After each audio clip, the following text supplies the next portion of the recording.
그 성령의 그럴 것 인도하심이 같다 그러셨죠. 예, 느껴진다고 하는 그 사도 바울의 그 스케일이 눈에서 스케일이 싹 벗겨지면은 그 깨달아졌던 것처럼 그 참 말씀을 통해서 그런 그 은혜가 있는 것 같아요.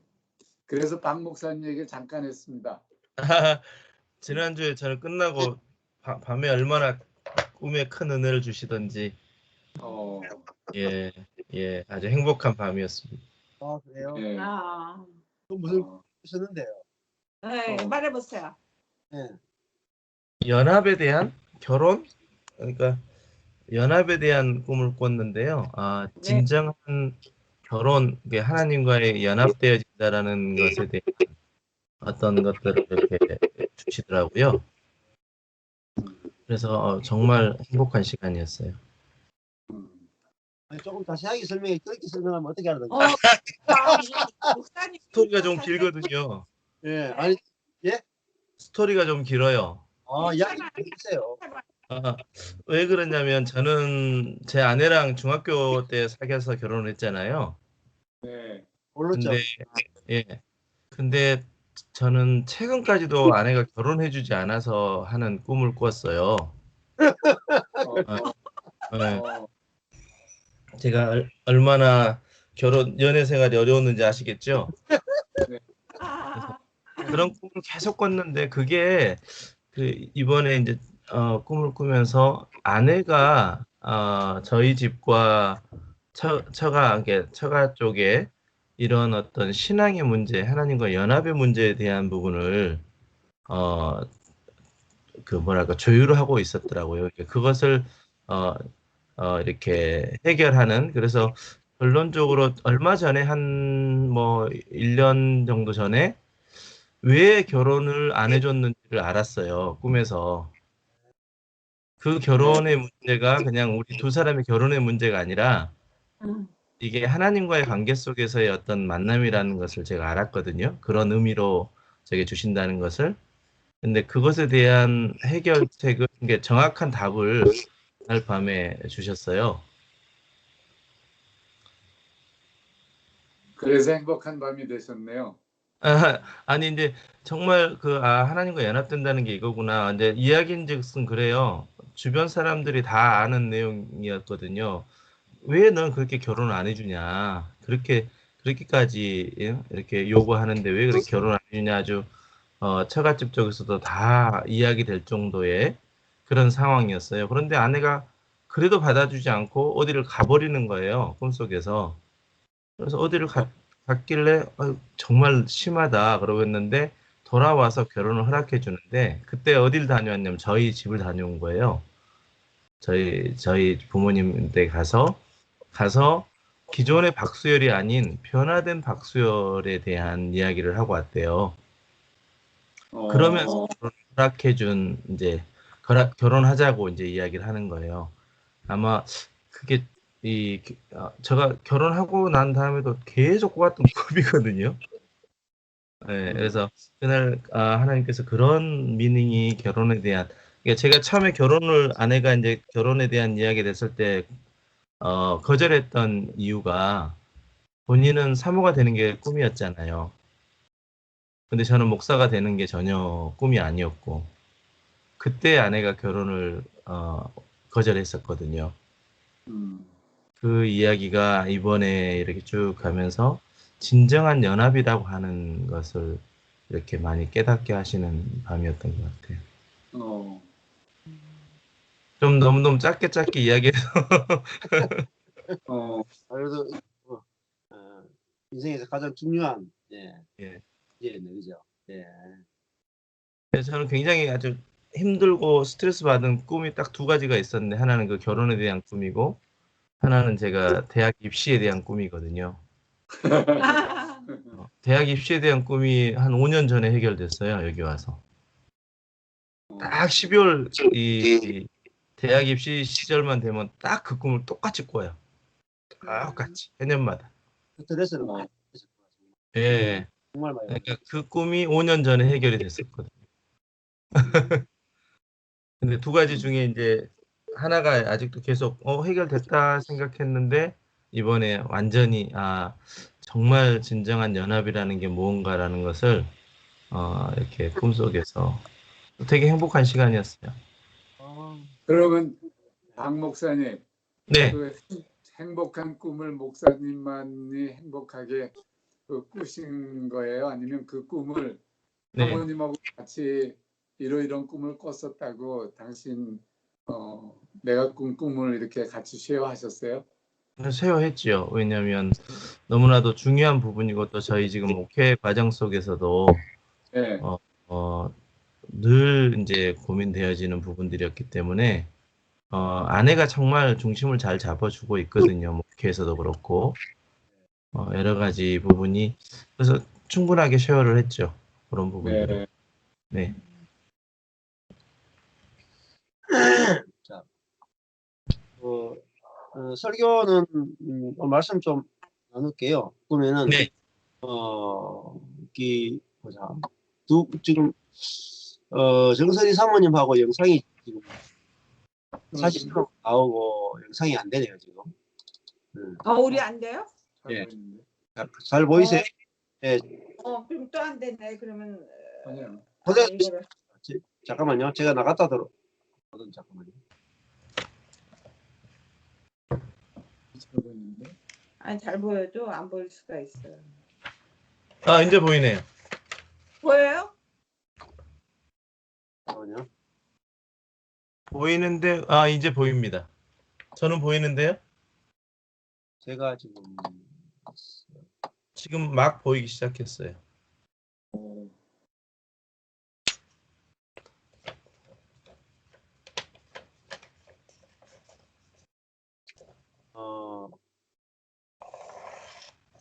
예. 이제 됐어요. 예, 이제 됐어요? 근데 두 가지 켜놓으셨죠, 사모님? 네, 껐어요. 지금 껐어요. 잠깐만. 예, 두 개 켜놓으면 계속 피드백이 생기더라고요. 됐어요? 네, 보여요? 예, 됐습니다. 됐습니다. 네. 아니야. 괜찮아요. 자,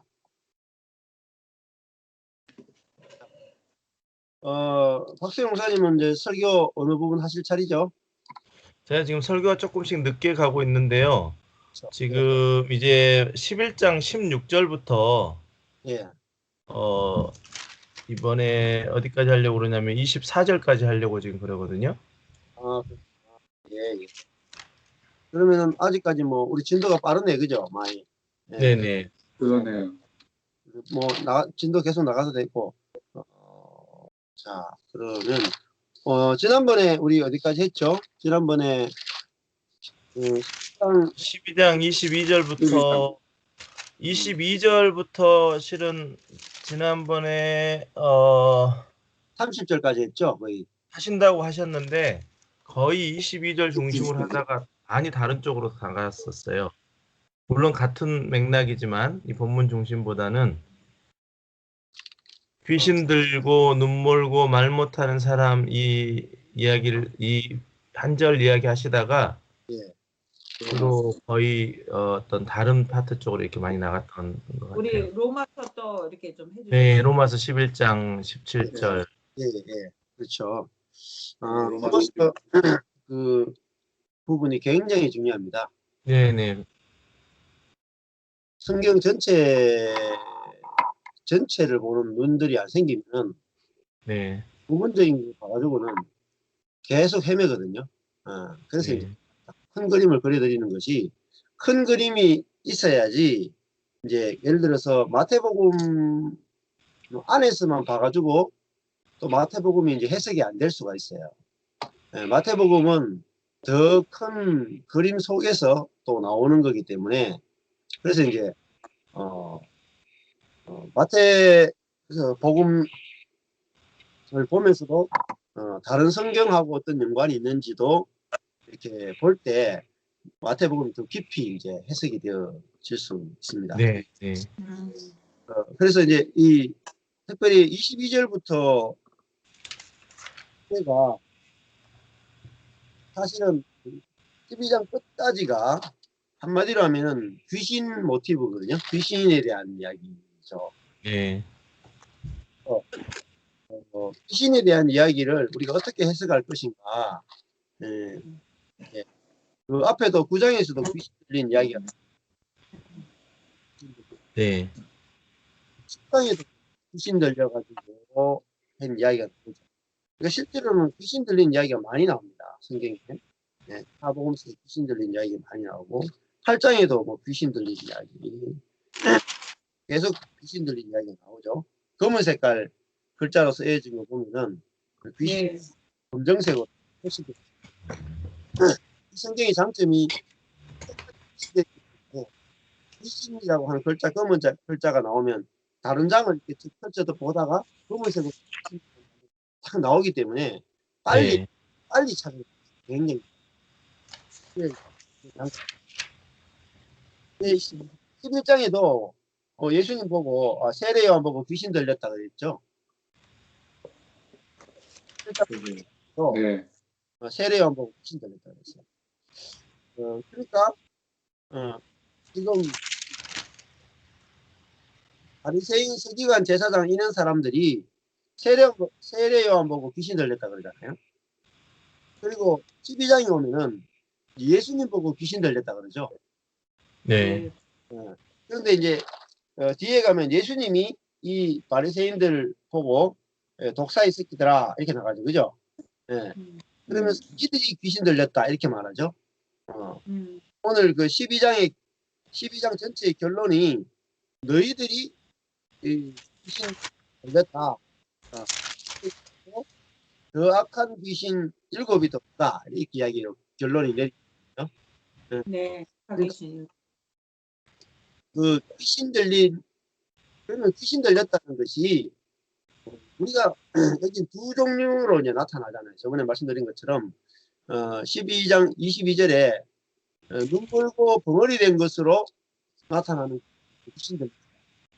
귀신이 들려서 눈이 멀고 벙어리 된 그 육체적인 질병으로 나타나는 사람이 있죠. 네. 근데 이것은 사실은 별로 심각한 것이 아니라는 거죠.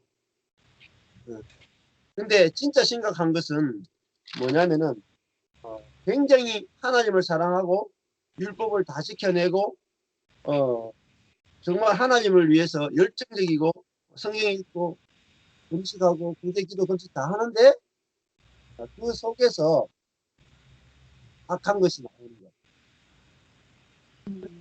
거예요. 이 사랑이 나오지 않고 열매를 맺지 못하는 것. 그것이 바로 귀신 들린 것이다. 그것이 그 알기가 힘들잖아요. 예. 사실 귀신 들려서 눈 멀고 벙어리 된 자들은 귀신 들린 것을 알 수 있는데 너무나 정상적인 사람인데 귀신 들렸다라고 알 수가 있겠습니까? 그죠? 예. 그래서 그 귀신이 어떤 역할을 하는지 그런 것들을 우리가 이제 성경에서 잘 봐야 되겠죠. 그래서 이제 이걸 알려면 이제 결국은 창세기로 무조건 다 돌아가야 돼요. 그래서 성경의 가장 큰 그림이 제일 처음에 타락 전에 하나님이 사람을 만드시잖아요. 타락 전에. 그리고 타락이 있죠. 창세기 1장, 2장은 창조, 그리고 3장부터 타락이죠. 네. 그래서 어디까지 오냐면은 예수님 때까지가 다 타락입니다. 창세기 3장부터 시작해서 예수님 오시기까지가 한 시대예요. 이걸 이전 세대라고 불러요. 이전 세대. 그래서 이 이전 세대 이전 세대인데 즉 다른 말은 12장 32절 한번 보시면은 12장에 이 세상이 나오잖아요. 네. 이 세상과 오는 세상 할 때도 이 세상이란 말이 아이온이거든요. 이 세대와 다음 세대 이렇게 나오거든요. 그러니까 이 세대와 오는 세대. 그러니까 어떻게 보면 이 세대는 12장 32절이요? 예, 마태복음 12장 32절에 이 세상과 오는 세상에도 나오잖아요. 네네. 이 세상과 오는 세상. 그러니까 오는 세계상은 사실은 새 시대를 말하거든요. 새 시대. 예, 이전 시대는 선악과를 먹은 때부터 시작해서 예수님 오시기까지가 구약 시대잖아요. 어떻게 보면 구약 시대와 신약 시대라고 할 수 있어요. 그러니까 타락했던 시대. 근데 그 예수님 오시기까지 사람들이 이제 죄로 말미암아 전적으로 타락하고 부패하잖아요. 근데 그 타락과 부패의 근원적인 이유가 뭐냐면 사단이죠. 사단이 네. 와서 선악과를 먹게 함으로 사실은 그 사단의 말이 아담과 하와 속에 들어가서 아담과 하와와 연합되었죠. 이번에 이제 박수영 목사님이 꿈을 꿨는데 연합에 대한 꿈을 꾸셨다 이렇게 말씀하셨잖아요. 그러니까 인간의 상근원적인 문제는 연합의 문제. 성경의 가장 중요한 주제는 연합입니다. 그러니까 원래 사람을 만드실 때 하나님의 형상과 모양으로 만들었다 그랬잖아요. 네. 그리고 그 하나님의 형상이란 말은 하나님이 그 사람과 하나님이 이렇게 살도록 지은 게 아니고 하나님 원래 지을 때도 사람이 있으면 하나님이 생명이 되신 하나님이 아담 속에 들어가서 연합하여 살아가는 삶. 이게 원래 하나님이 계획하신 삶이에요. 네.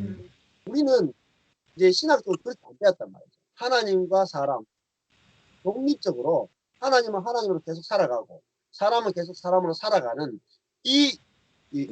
이것이 이제 성도의 삶이라고 배웠단 말이에요. 그런데 원래 성경은 그렇게 말하지 않고 이게 사람이 그릇처럼 만들어져 있고 여자로 만들어져 있고 하나님은 남자고 안에 내용이에요. 그러면 생명나무를 먹도록 돼 있잖아요. 아담과 하와가. 네. 그 말은 생명이신 하나님이 그들 속에 내주해서 하나님의 생명으로 살아가도록 사람을 지었다는 거예요. 그게 형상이라고 하는 뜻입니다. 근데 이게 다른 말로 결혼이죠. 여자고 남자가. 남자의 생명이 여자 속에 들어가서 여자 안에서 남자의 생명이 자라나죠. 이게 원래 하나님이 사람을 만드신 목적입니다. 그러니까 사람은 원래 독립자로 살도록 지은 게 아니고 하나님의 생명을 받아 살아가는 의존자로 지원받았다. 그런데 이 연합인데 하나님과 연합해야 되는 사람이 사단과 연합이 되어버렸죠.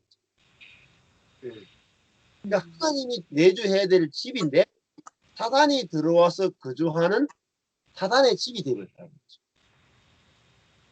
그러니까 이것이 성경 전체를 보는 가장 큰 그림입니다. 그러면 우리가 회복되는 것도 뭐겠어요?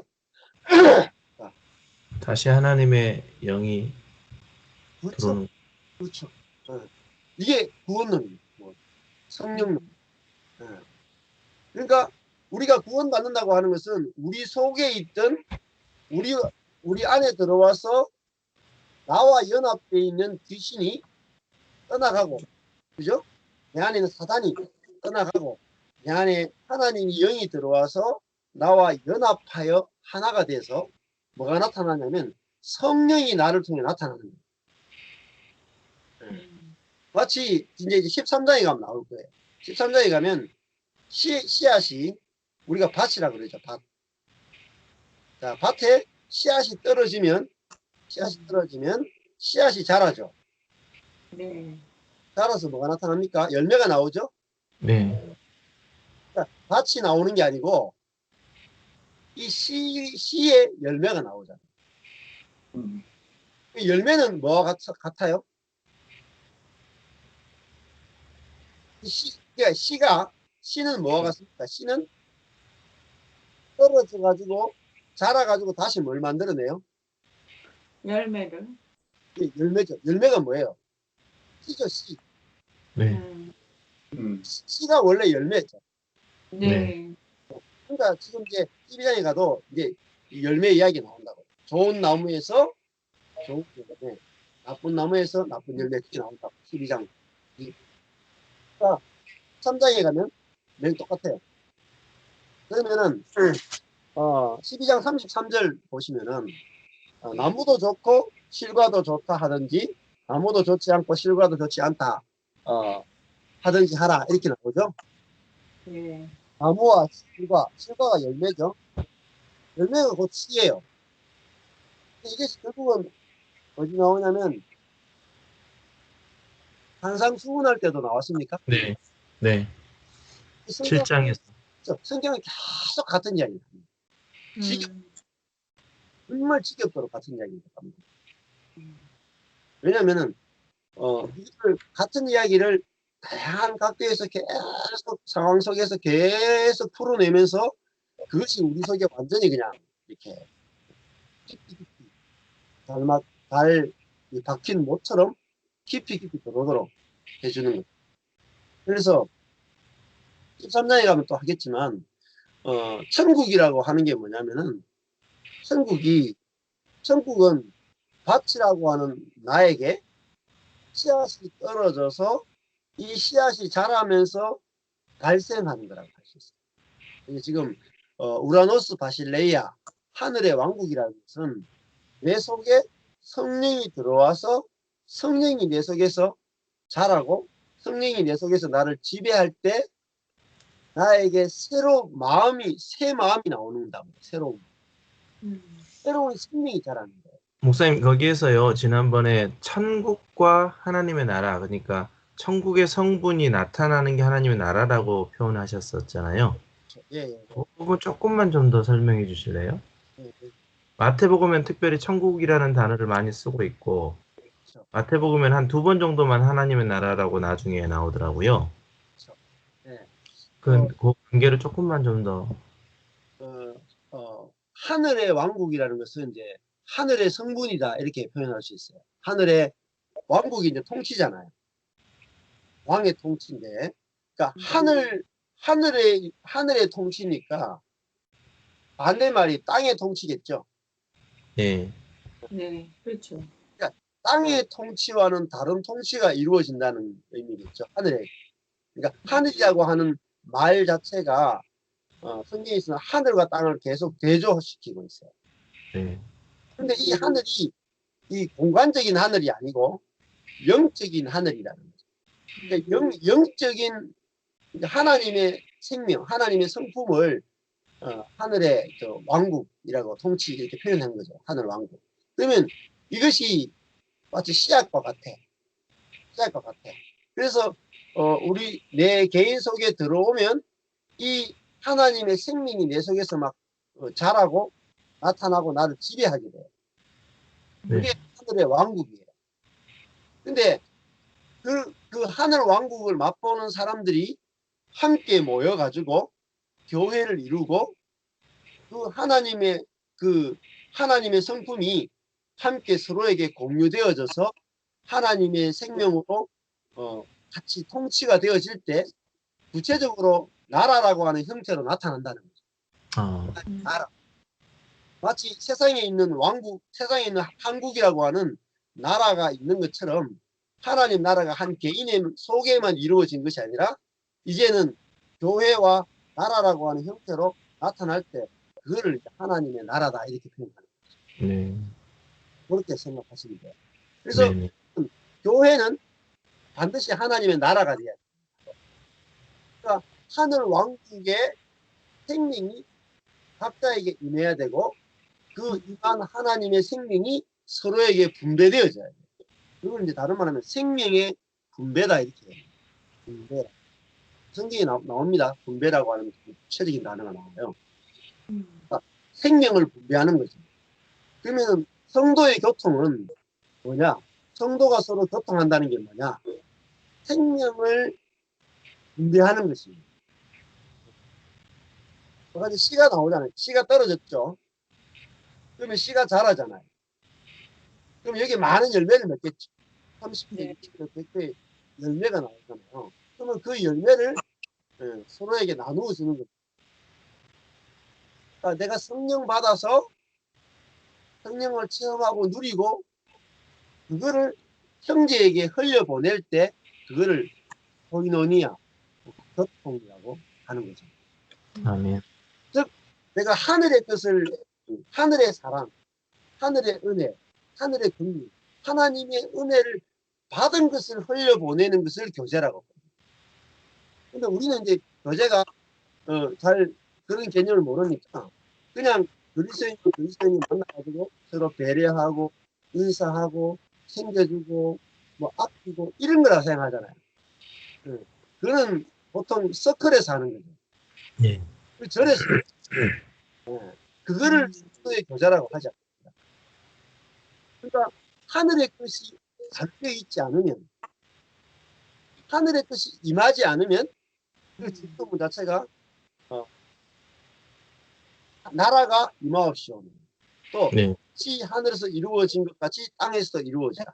그러니까 하나님의 생명, 성령이 우리에게 부어져서 성령이 분배되지 않으면 그 우리의 교제 가운데 하나님과 예수 그리스도와 함께하는 교제가 아니면 그것은 교제라고 할 수 있습니다. 그럼 하늘의 요소가 있어야지 교제라고 한다는 것은 하늘의 것은 뭡니까? 하늘의 통치는 내가 죽어서 남을 살리는 거예요. 예. 내가 하늘의 왕이 이 땅에 와서 십자가에 죽었잖아요. 네. 그 죽음으로써 통치하는 거예요. 그걸 하나님 나라, 하늘 나라. 세상 왕은 백성을 죽여서 통치하잖아요. 죽여서 자기가 올라가잖아요. 그럴 수밖에 없죠. 근데 하늘의 왕이 이 땅에 와서 사람에게 죽임을 당하시죠. 그죠? 네. 죽임을 당하고, 그러니까 예수님이 인자가 온 것은 섬김을 받으려 함이 아니고 섬기려 함이. 통치려 하고, 또 내가 많은 사람을 위해서 대성물로 내 목숨을 주려 함이다. 이렇게 했잖아요. 주려고 왔다. 섬기고 주려 왔다. 그걸 하늘나라라고 말해요. 그러니까 하늘나라라고 하는 것은 섬기고 죽는 거예요. 그거로 다스린다. 그걸 사랑이라고 해요. 근데 이 하늘의 요소가 없으면 뭐가 안 되겠어요? 하나님 나라가 안 되는 거예요. 예를 들어서 금이 없으면 금반지가 안 되죠. 네. 금은 하늘 왕국이라고 부르고 금반지를 하나님 나라라고. 그러니까 우리가 하늘에 생명이 없이 하나님 나라가 만들어질 수가 없다는 거죠. 예를 가지고 뭐 그러니까 감자가 없다. 그러면 뭘 못 만들어요? 감자전을 못 만들겠죠. 네. 그거 똑같아요. 교회가 되려면 에클레시아, 교회가 되려면 세상에서 불러낸 사람이 에클레시아, 교회죠. 그죠? 네. 에서 불러냈다. 그러면 세상에서 불러냈으면은 세상과 다른 것이 있어야 되잖아요. 왜냐면 세상과 완전히 다른 것이 있어야 되는데, 그러면 세상과 다른 게 뭐냐? 교회가 세상과 다른 것은 성령입니다. 성령이 하나님의 생명이죠. 네. 그러니까 하나님의 생명이 흐르지 않으면 그 에덴 동산에 뭐가 흘러요? 생명의 강이 있잖아요. 내 강이 에덴에서 네. 네. 그 강이 뭘 의미하냐면 생명을 말해요. 하나님의 생명이 흐른다는 거예요. 네. 강에는 나무가 자라죠. 요한계시록. 네. 그래서 그 나무들이 바로 사람이라. 나무라는 것은 바로 사람을 의미해요. 하나님의 생명을 먹고 자라는 사람. 그리고 그 생명에서 이제 보석이 나오죠.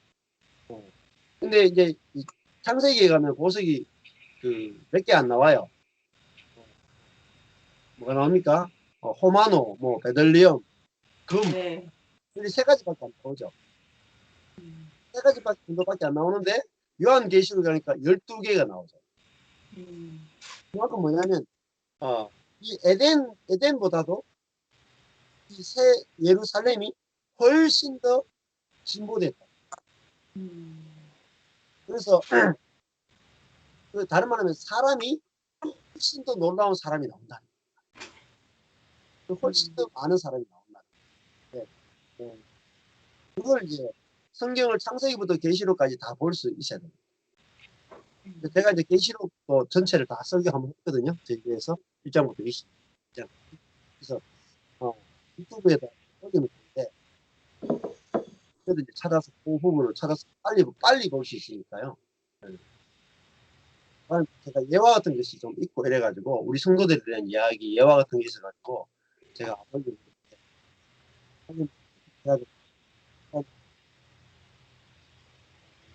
목사님 오늘 말씀이 좀 자꾸 끊어지네요. 맞아요. 네. 그렇죠. 예. 아마 저도 약간씩은 끊어진 것 같은데 다시 한번 해볼까요?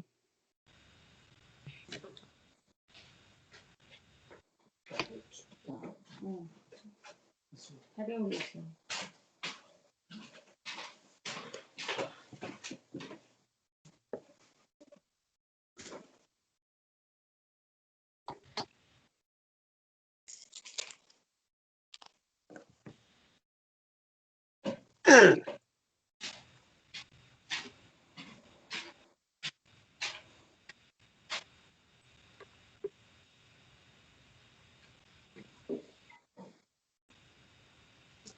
예.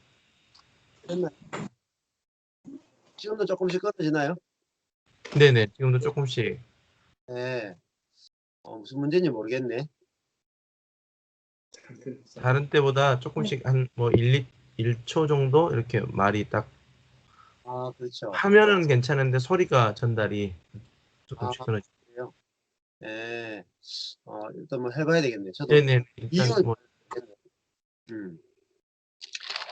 그래서 이 아까 전 12장에서 귀신 들린 이야기가 나왔잖아요. 네. 네네. 22절부터 그래서 귀신 들려서 눈물고 벙어리 됐다는 말이 이제 하나님이 만드시는 영적인 세계가 안 보인다. 이게 눈물은 거고 또 벙어리 됐다는 말이 귀머거리 됐다는 말과 같은 말이거든요. 두 가지 다 해석이 다 가능해요. 그러니까 하늘의 것에 대해서 들리지 않는다는 말. 또 하늘의 것에 대해서 말할 수 없다 라고 하는 의미로 우리가 해석할 수 있어요. 그래서 하나님 나라가 내한테 들려지고 보이려면 사실은 그 말씀이 내한테 올 때 말씀이 들려져야지 내가 보이고 또 말할 수 있고 하거든요. 근데 사람들이 이게 말씀을 잘 못 받아들이는 이유가 귀신이 장악하고 있기 때문이다. 네. 우리를 귀신이 장악하고 있는데 귀신이 무엇으로 장악하고 있냐면 이제 선악을 아는 지식을 가지고 우리를 장악하고 있고요. 또 선악과를 먹을 때 하나님처럼 되고 싶었잖아요. 네. 네, 그렇죠. 그런 성분이 하나님처럼 되려고 하는 성분이 우리 속에서 사단이 장악하고 있다. 그리고 선악에 대한 지식이 우리를 지배하고 있어요. 그래서 내가 즉 다른 말로 하면은 복음을 들을 때 내가 저 사람보다도 똑똑하고 낫다 하는 지식과 교만, 이것이 이미 귀신이 우리 속에 들어와서 그 씨를 뿌려놨다는 거죠. 그게 이제 귀신이 다른 말 하면 가라지라고도 볼 수 있어요. 가라지가 우리 속에 막 들어와 있기 때문에 하나님이 밀을 뿌리고 싶어도 예수 그리스도 우리 속에 뿌리고 싶어도 잘 안 들어가는 거죠. 이미 밀이 가라지가 가득히 자라고 있기 때문에. 예. 그래서 우리 속에 마찬가지 예를 들어 가지고 저 같은 목사가 말씀 딱 이야기했을 때 이 말씀을 받아먹기가 쉽지 않다고요. 왜냐하면은 제가 만약에 뭐 연세중앙교회 뭐 목사님 정도 되거나 명성교회 목사님 이래 가지고 성도가 한 10만 명 된다 칩시다. 제가 이제 사랑의 교회 목사 정도 되고 한 10만 명 정도 되는 그 성도를 가지고 있는 목사다. 그러면 제가 이제 말씀을 나누면은 말씀이 잘 들어갈까요? 안 들어갈까요? 잘 들어가겠죠. 더.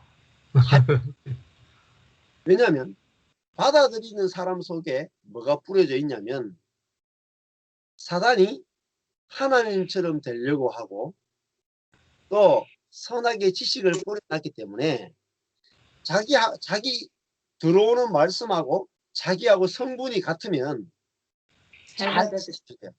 네. 즉 내가 하나님처럼 되고 싶은데 저분이 전하는 말씀이 내가 하나님처럼 될 수 있다라고 믿으면 된다. 네? 하나님이 너를 위대한 사람으로 만들어 줄 것이다. 큰 꿈을 꿔라. 이런 이야기를 이제 조영기 목사님처럼 뭐 큰 꿈, 큰 말, 큰 상상, 뭐 큰 계획 그렇게 입을 벌리는 만큼 하나님 채워주신다 이렇게 막 전하면은 조영기 목사님 같은 분이 전하니까 어때요? 사람들이 설득력 있죠, 뭐. 그냥 바로 아멘하죠. 잘 받아들인. 굉장히 쉽고 따라가기 쉽단 말이죠. 왜냐면은 크고 위대해 보이니까. 근데 이제 십자가에 달린 예수님이 나를 믿어라 이렇게 말하면 이제 도대체 이제 말이 안 되는 거예요. 그러니까 십자가 달려 죽은 그 그리스도를 십자가 달려진 예수를 그리스도라고 전하는 것이 얼마나 어려웠겠어요. 초대교회가. 네. 그 로마 사람들이 십자가 달려 죽은 사람은 다 죄수라고 완전 사악한 죄수 중에 죄수라고 인정하는데 그 로마의 사형 네. 받은 그 저주받은 유대인이 온 인류를 구원할 유일한 하나님의 사람이다. 하나님의 종, 하나님의 아들이다. 이렇게 전하는 것이야말로 어때요? 얼마나 어리석고 미련한 말입니까? 그죠? 그것처럼 이 귀신이 우리 속에 막 뿌려놨는데 그러면 언제 말씀이 들어가겠어요? 귀신이 떠나갈 때. 떠나갈 때인데 일단은 우리가 말씀이 내게 복음이 나에게 딱 들려오려면 우리 속에 하나님처럼 되고 싶은 것, 또 내가 네. 더 똑똑하다 하는 것, 이것들이 네. 한번 무너져야 돼. 무너지면 야, 내가 아무리 하나님처럼 되려고 해도 나는 하나님처럼 될 수 없구나. 네?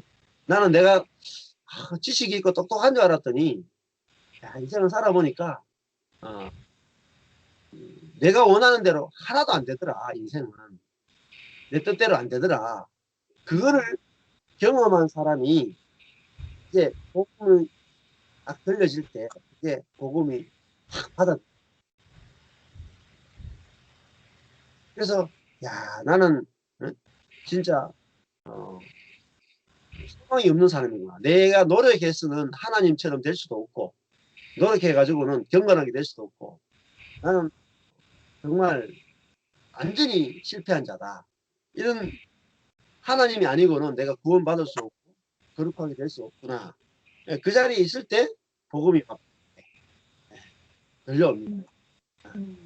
저도 이 은혜의 복음이 깨달아진 거는 완전히 그냥 10년 하고 록다운 됐을 때 그냥 저절로 말씀이 들려오더라고요. 그래서 지금 22절에 눈 멀고 벙어리 된 자니까 얼마나 소망이 없겠어요. 눈 먼 것만 해도 절망이잖아요. 근데 벙어리까지 됐으니까 어때요? 눈 멀고 벙어리 됐다. 귀머거리다. 그러면 진짜 이거는 뭐 소망이 없는 거죠. 공부도 못 하잖아요. 귀머거리인데 뭐 들어야지 알죠. 봐야지 뭐 배우 그죠. 그러니까 눈 먹고 벙어리 됐다는 말은 정말 이제 자기 힘과 자기 지혜가 아무것도 없는 거죠. 그러니까 이 사람은 어때요? 완전한 어둠이고 완전한 어둠이고 완전한 절망이잖아요. 자기가 할 수 있는 게 아무것도 없죠. 네. 내가 할 수 있는 게 아무것도 없구나. 음. 뭘 기다려야 합니까? 네. 밖에서 뭔가 와야 되죠. 네. 자기로서는 자기 자원으로는 아무것도 못해. 뭔가 밖에서 와야 돼. 그게 받치. 그래서 이 사람은 절대적인 절망 가운데 있기 때문에 당신은 당신의 힘으로 아무것도 할 수 없습니다 하면은 이 사람 어때요? 모든 사람 아무것도 못합니다. 모든 사람은 다 절망입니다 할 때 누가 그를 복음으로 알아듣겠어요? 이미 절망에 빠져 있는 사람. 그러니까 눈물고 벙어리 된 사람에게만 이거는 복음으로 들리지. 예를 들어 가지고 눈물고 벙어리 된 사람이 있고 건강한 사람이 있다고 생각해 보세요. 그 사람한테 두 사람에게 복음을 전해요. 인간은 절망적인 상태에 있습니다. 우리가 보는 것은 다 가짜입니다. 우리는 하늘의 뜻에 대해서 전혀 모릅니다. 인간은 스스로 어떤 노력도 할 수 없고 인간은 선의 지식 하나님 원하시는 삶을 살 수 없습니다. 이렇게 말하면 건강한 사람한테는 무슨 말로 들려요? 나 볼 수 있는데. 난 볼 수 있는데 말할 수 있는데 행동할 수 있는데. 저건 저주잖아요. 저주. 그렇죠. 그렇죠. 건강한 사람에게는 복음이 저주로 들려요. 근데 지금 눈 멀고 벙어리 된 사람한테는 와 나만 그런 게 아니구나. 즉 또 뭐 생각이 들겠어요? 내가 지금 내가 지금 눈 멀고 벙어리 되고 아무것도 할 수 없는 이것이 말씀을 들어보니까 정상적인 상황이잖아요. 네. 그렇죠? 누구나. 특히 정상적이죠. 모든 사람이 특히 모든 사람이 눈 멀었다. 모든 사람이 벙어리다. 모든 사람이 죽어 있다라는 허물과 죄로 죽어 있다라는 아 나만 죽음으로 사는데 모든 사람이 다 죽었구나. 내가 정상이야. 그런데 이 죽은 자를 하나님의 생명을 줘서 살려내려고 하는구나 하면서 이 사람은 이게 복음으로 자기 속에 확 들어온다고요. 너무너무 기쁜 소식으로. 유앙겔리온 그 소식으로 들어오는 거예요. 그러니까 내가 지금 이걸 부르심이라고 불러요. 소명. 네. 이거를 예정이라고 부른다고. 사실은 예정이 하나님이 만세전에 어떤 사람은 구원하고 어떤 사람은 저주하게 되게 예정했다. 이렇게 예정론을 풀어가는 것은 사실은 좀 무리한 게 있거든요. 교리적으로 그렇게 풀면은 교리로 푸는 것보다는 성경에서 우리를 하나님 쪽에서 예정했다는 것은 하나님의 그 주도권을 말하는 거예요. 주도권. 주도권이라는 말은 예정이라는 말은 무슨 말이냐면 자 조금 전에 벙어리가 눈 멀고 벙어리 된 자가 있잖아요. 네. 이 사람은 자기가 뭐 한 것이 없잖아요. 눈 멀고 벙어리 됐을 뿐이잖아요. 네. 그런데 복음이 들려왔는데 야 내가 눈 멀고 벙어리 된 것은 정상이구나. 정상이구나. 이게 저주받은 게 아니구나 할 때 자기 저주로부터 해방돼 버린단 말이에요. 즉시 내가 저주받은 게 아니었어. 하나님 나를 이게 정상이었어. 그리고 예를 들어 내 자식 저도 이제 목회 10년 하고 이제 어디로 가야 될지 모르겠더라고요. 도저히 앞으로 길이 하나도 안 보여요. 근데 말씀을 보는데 뭐 앞으로 어디로 갈지 한치도 못 보는 게 그게 정상이더라고요. 내일 일 모르는 게 정상입니까? 비정상입니까? 정상이죠. 정상입니다. 정상이잖아요. 근데 우리가 썩었다는 거죠. 내일 일 모르는 게 이게 어리석고 비정상이라고 배운 거예요. 세상에. 근데 내일 일은 나 몰라요. 그게 정상이잖아요. 음. 내일 일을 모르는 상태로 살아가는 것이 내가 정상이구나 알면은 내가 저주받지 않았구나 할 때 내 마음의 속에서 자유케 됩니다. 안식. 그래가지고 오늘 쓸 돈밖에 없어요. 그리고 오늘만 살 수 있는 건강이 있어요. 내일 죽을 수도 있어요. 그 건강이 예를 들어가지고. 그리고 돈도 오늘 쓸 돈밖에 없어. 그럼 우리는 어떤 마음이 들어요? 절망이죠. 절망이죠. 불평이죠. 스트레스 받으면 못 살죠. 공황이 오죠. 그거는 왜 그러냐면 비정상을 정상으로 알고 있고 정상을 비정상으로 뒤집어져 있다니까요. 그러니까 원래 이거를 제가 딱 깨달으니까 눈이 뜨이는 거예요. 귀가 열리는 거예요. 아, 하나님이 원래 하루만 알 수 있도록 하셨고, 그죠? 하루만 살 수 있는 힘과 능력밖에 주신 게 없어요. 네. 그러면은 그 안에서 보면은 나는 뭐예요? 지극히 정상인 거죠. 네. 근데 1년치, 10년치 돈 모아놓고 사는 사람이 있잖아요. 네. 10년을 살아도 끄떡없이 돈 모인 사람들 있잖아요. 그 사람하고 나를 비교하면 어때요? 지극히 비참하잖아요. 나는 하늘을 쓰고 나면 돈이 딱 떨어지는데. 안 그래요? 그러니까 나는 왜 저 사람처럼 10년치를 돈이 없을까? 집이 없을까? 뭐 이런 식으로 생각하는 것이 바로 어리석다는 겁니다. 하나님 말씀을 모른다. 그래서 그게 우리 속에 귀신이 들어와서 이미 우리 속에 하나님처럼 되고 싶은 걸 심어놨다. 나는 10년 정도를 내가 원하는 대로 내 자원을 가지고 마음껏 살 수 있는 삶을 살아야 돼 하는 게 내가 하나님처럼 되고 싶은 거예요. 그렇게 했으면 즉시 스트레스가 오고 염려가 오게 됩니다. 그래서 우리 속에 미리 심겨진 것이 내 안에 심겨진 것이 무엇인가를 알아야지 이것이 빠져나가요. 말씀을 통해서. 그렇구나. 근데 성도들이 얼마나 많은 근심에 눌립니까? 목사도. 스트레스. 그죠? 장난 아닙니다. 그 많은 스트레스가 전부 다 우리 속에 있는 귀신들 때문에 만들어지는 스트레스예요.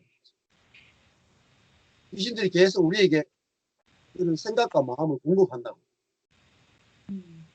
속에 있어. 그래서 우리가 내 안에 있는 귀신이 말씀에 의해서 빠져나갈수록 내 자신이 가벼워지고 안식이 오고 평안이 오고. 그래서 그거를 이제 성화다 또 구원이다라고 표현할 수 있습니다. 자, 그래서 이제 귀신이 또 다른 것 중에 하나가 이제 우리 속에 판단하고 정죄하는 것을 집어넣죠. 선하게 그래서 내가 어떤 일을 볼 때도 이게 선악이 다른 말하면 좋다 나쁘다거든요. 그렇죠.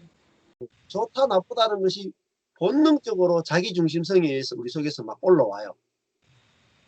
근데 내가 내 눈에 보기에 이것이 좋다 나쁘다 하는 게 뭐냐면 나의 지혜를 의존하고 사는 거죠. 하나님의 지혜에 의존해 살지 않고 나의 지혜에 의존해 살도록 우리 속에서 계속 귀신이 우리를 지배한다.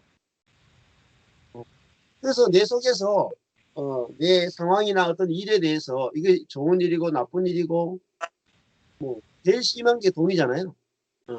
돈이 많으면 좋은 일이고 적으면 나쁜 일이다. 이렇게 본능적으로 생각하는 것들이 인간이기 때문에 그렇게 하는 것도 있지만 우리 속에 사단이 심어놓은 것 내가 판단을 다 내려버리는 거예요. 그래서 성경은 뭐라 그래요? 모든 것이 합력하여 손을 오늘 선을 이룬다 했는데도 우리는 말씀과 다른 데로 가죠. 그리고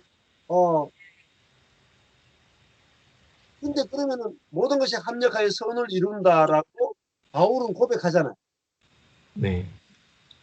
근데 그 모든 것이 합력하여 선을 이룬다라고 고백하는 사람이 있고 고백하지 못하는 사람이 있잖아요. 네. 네. 네. 그는 그 속에 그 말씀이 있는 사람과 없는 사람이 완전히 다른 삶을 살게 된다는 걸 보여줍니다. 그래서 여기 이제 바리새인들이 그 뒤에 보면은 결국은 예수님 보고 귀신의 왕 바울세부를 힘입지 않고는 귀신을 쫓아내지 못한다. 이렇게 표현하죠. 왜 네. 그렇게 말을 하게 되냐면 예수님이 안식일을 어기면서 이 손 마른 자를 고치기 때문이죠. 그러니까 이 바리새인들은 자기들 속에 율법이 있고 자기 중심성이 있죠.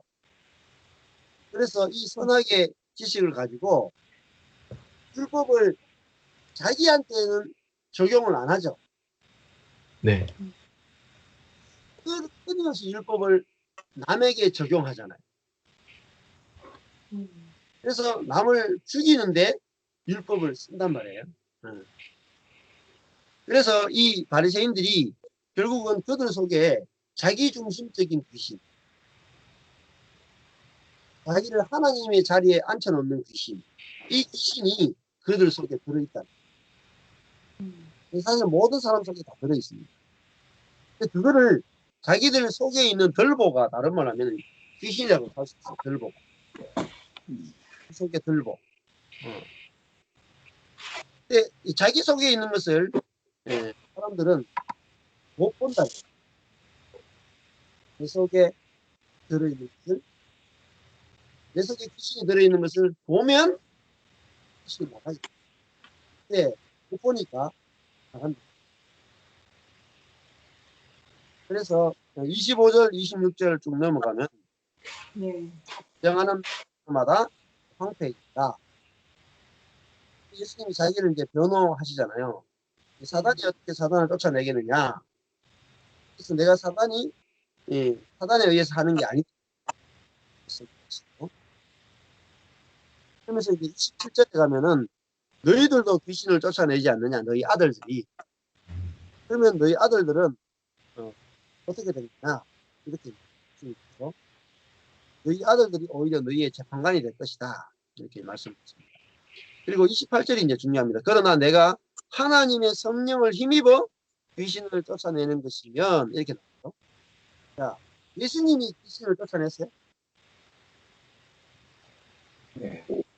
하나님의 네, 성령이 쫓아냈어요. 힘서 아주 중요합니다. 성경에서 예수님이 내가 귀신을 쫓아낸다 이렇게 하지 않고 하나님의 영 안에서 귀신을 쫓아내는 것이. 그러니까 앞에 꾸미는 말이 정말 중요합니다. 성경은 뒤에 말보다 앞에 꾸미는 형용사나 형용어구 이게 아주 중요하거든요. 그래서 하나님의 성령 안에서 귀신을 쫓아낸다. 그러면 우리가 귀신이 우리 속에서 나가려면 어떻게 될까요? 하나님의 성령에 임해야 돼. 그렇죠. 성령이 아니고는 귀신이 나갈 수가 없죠. 그래서 우리가 즉 다른 말하면 내 힘으로 내 노력으로 살면은 귀신이 나가지 않는다. 절대로 나가지 않습니다. 근데 그러면은 나는 할 수 없습니다 하고 성령께 나를 맡겨 드릴 때만 성령이 안에서 귀신을 쫓아내십니다.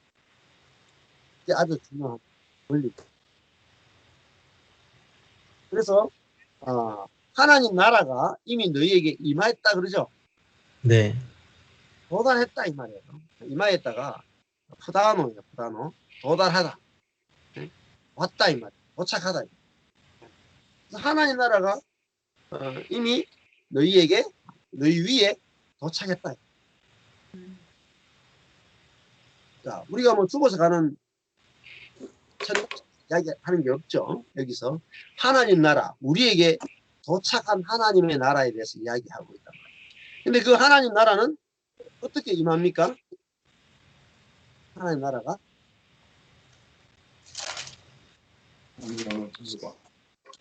성령으로. 그렇죠. 성령으로. 귀신이 쫓겨나가야지 하나님 나라가 임하죠. 네. 귀신이 쫓겨나가지 않으면 하나님 나라가 임하지 않습니다. 근데 귀신이 쫓겨나가려면 성령 안에서만 가능하다. 그러니까 우리가 성령으로 살아야 되는데, 성령으로 산다는 말은 무슨 말이냐면은 내 힘으로 살지 않는다는 거예요. 우리 속에 이런 개념이 좀 있잖아요, 목사님. 네.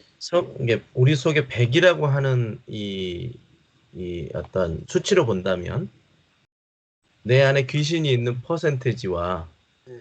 성령이 들어오는 퍼센테이지, 이러한 개념이 좀 머릿속에 좀 있는 것 같거든요. 다시 말하면 그래서 이제 성령의 충만함이면 점점 이 성령의 퍼센테이지가 네. 더 커지어서 귀신의 이쪽이 한쪽으로 몰려서 조그매지는 느낌. 내가 성령 충만하지 못할 때는 귀신의 나를 장악하는 그런 느낌, 이런 느낌을 좀 그런 컨셉이 좀 있는 것 같거든요, 제 머릿속에. 네. 그게 어떻게 잘못된 건지 어떤 건지 잘 모르겠는데, 그렇다면 성령의 힘이라고 하는 게 우리 속에 성령이 임해서 우리를 장악해서 성령에 의해서 이끌림 받는 삶은 아담의 본성이 가지고 있던 그 행동들, 바울이 이야기한 내 습관이라고 하는 것들이 사라져 주면 좋을 것 같은데 현실적으로는 그렇지 않는단 말이에요. 그렇다면 조금 전에 말씀했던 그 퍼센테이지 개념으로 봤을 때 그것을 어떻게 우리가 이해해야, 그 컨셉을 이해해야, 또 성도를 바라볼 때도 마찬가지고 제 자신을 물론 제 자신이 먼저고, 그런 걸 어떻게 이해해야 이게 귀신을 쫓아내는 것이면, 성령으로 말미암아 귀신이 나가고 하나님의 나라가 임하였다, 이런 것들이 100% 개념이라면 정말 좋을 것 같은데 그렇지 않은 것 같거든요, 삶 속에서는. 네. 자, 좋은 질문입니다. 예를 들어서 귀신이 하는 일과 성령이 하는 일을 이제 생각을 해봅시다. 예. 네네. 귀신이 하는 일은 우리에게 어떤 일을 하지 않겠어요? 예. 귀신이 하게 하는 일과 성령이, 예. 귀신이 우리 안에 들어왔을 때하고 성령이 네. 우리 안에 들어왔을 때하고 하게 하시는 일이 있거든요. 나타나는 게 있거든요. 그렇죠. 네. 귀신이 하는 일은 선악과를 먹게 했죠. 네. 사단에서 선악과 먹잖아요. 그래서 선악을 아는 지식을 줘서 우리를 똑똑하게 만들죠. 네. 똑똑하게 만들고, 그리고 하나님처럼 되게 하죠. 네. 그걸로 사단은 우리 속에서 역사합니다. 성령이 오면은 어떻게 하겠어요? 그것을 하지 못하도록. 그렇죠. 성령이 예. 반대로 하신다고요. 네. 그러면 여기는 높아지려고 하죠.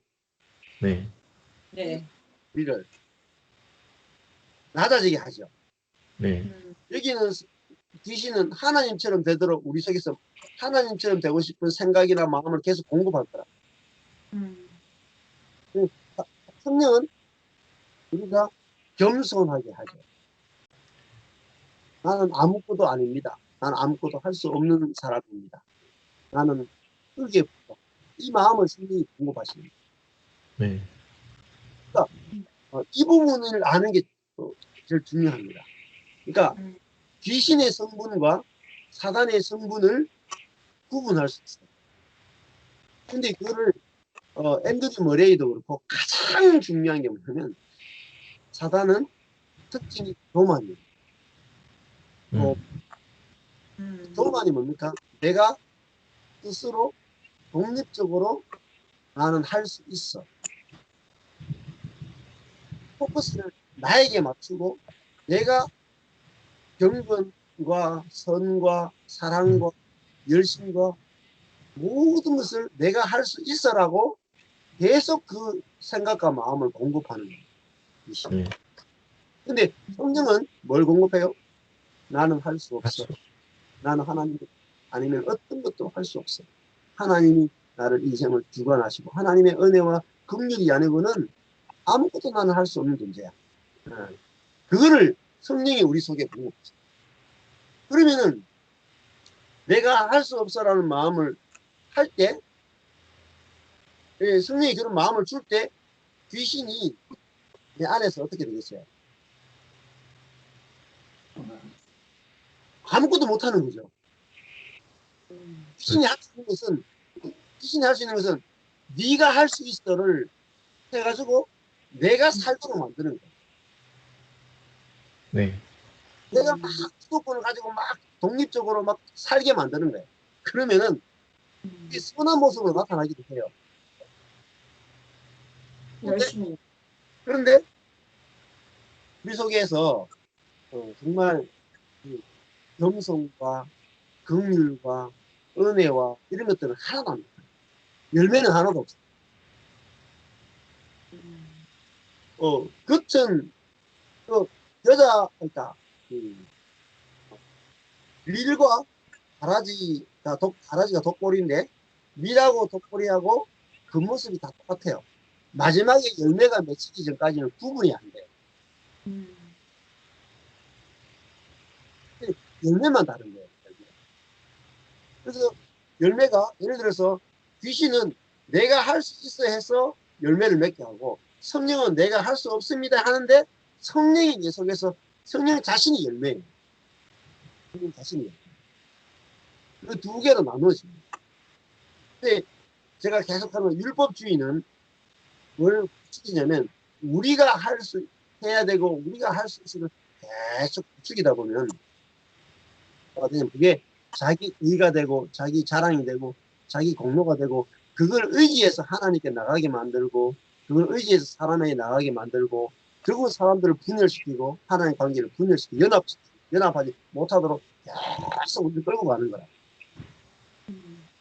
그래서 내 속에서 우리 속에서 사단과 성령이 어떤 마음을 주고 어떻게 공급하는지 그것에 대해서만 내가 정확하게 구분할 수만 있어도 내가 사단을 이길 수 있다. 그렇다면 이제 그런 관점에서 본다면 우리의 결정권이 예. 우리의 결정권이 커지잖아요. 예를 들어서 성령이 주신 마음과 사단이 주는 마음, 이 마음 속에서 우리의 결정이라고 하는 게 우리 행동으로 이어지는 상당히 그게 큰 비중을 차지하게 되는 그런 현상이 느껴지잖아요. 그 전에 제가 질문 드렸던 것처럼 이것은 계속 공존한다는 거잖아요. 주님 오실 때까지. 근데 공존하는데 내 안에서 예수의 생명이 막 이렇게 자라나잖아요. 예. 예수의 생명이 막 자라게 되면 이 사단의 어떤 부분들이 우리 속에서 막 줄어듭니다. 엄청나게 줄어듭니다. 줄어들고 이 생명이 자라는데 생명이 이게 거꾸로 가지 않아요. 다시 나무가 자라듯이 우리 안에 있는 예수 생명도 아주 구체적으로 자라납니다. 그렇죠. 실제적으로 자라나고 계속 죽을 때까지 계속 우리 속에 두 마음이 계속 싸우거나 이런 식으로 되지는 않습니다.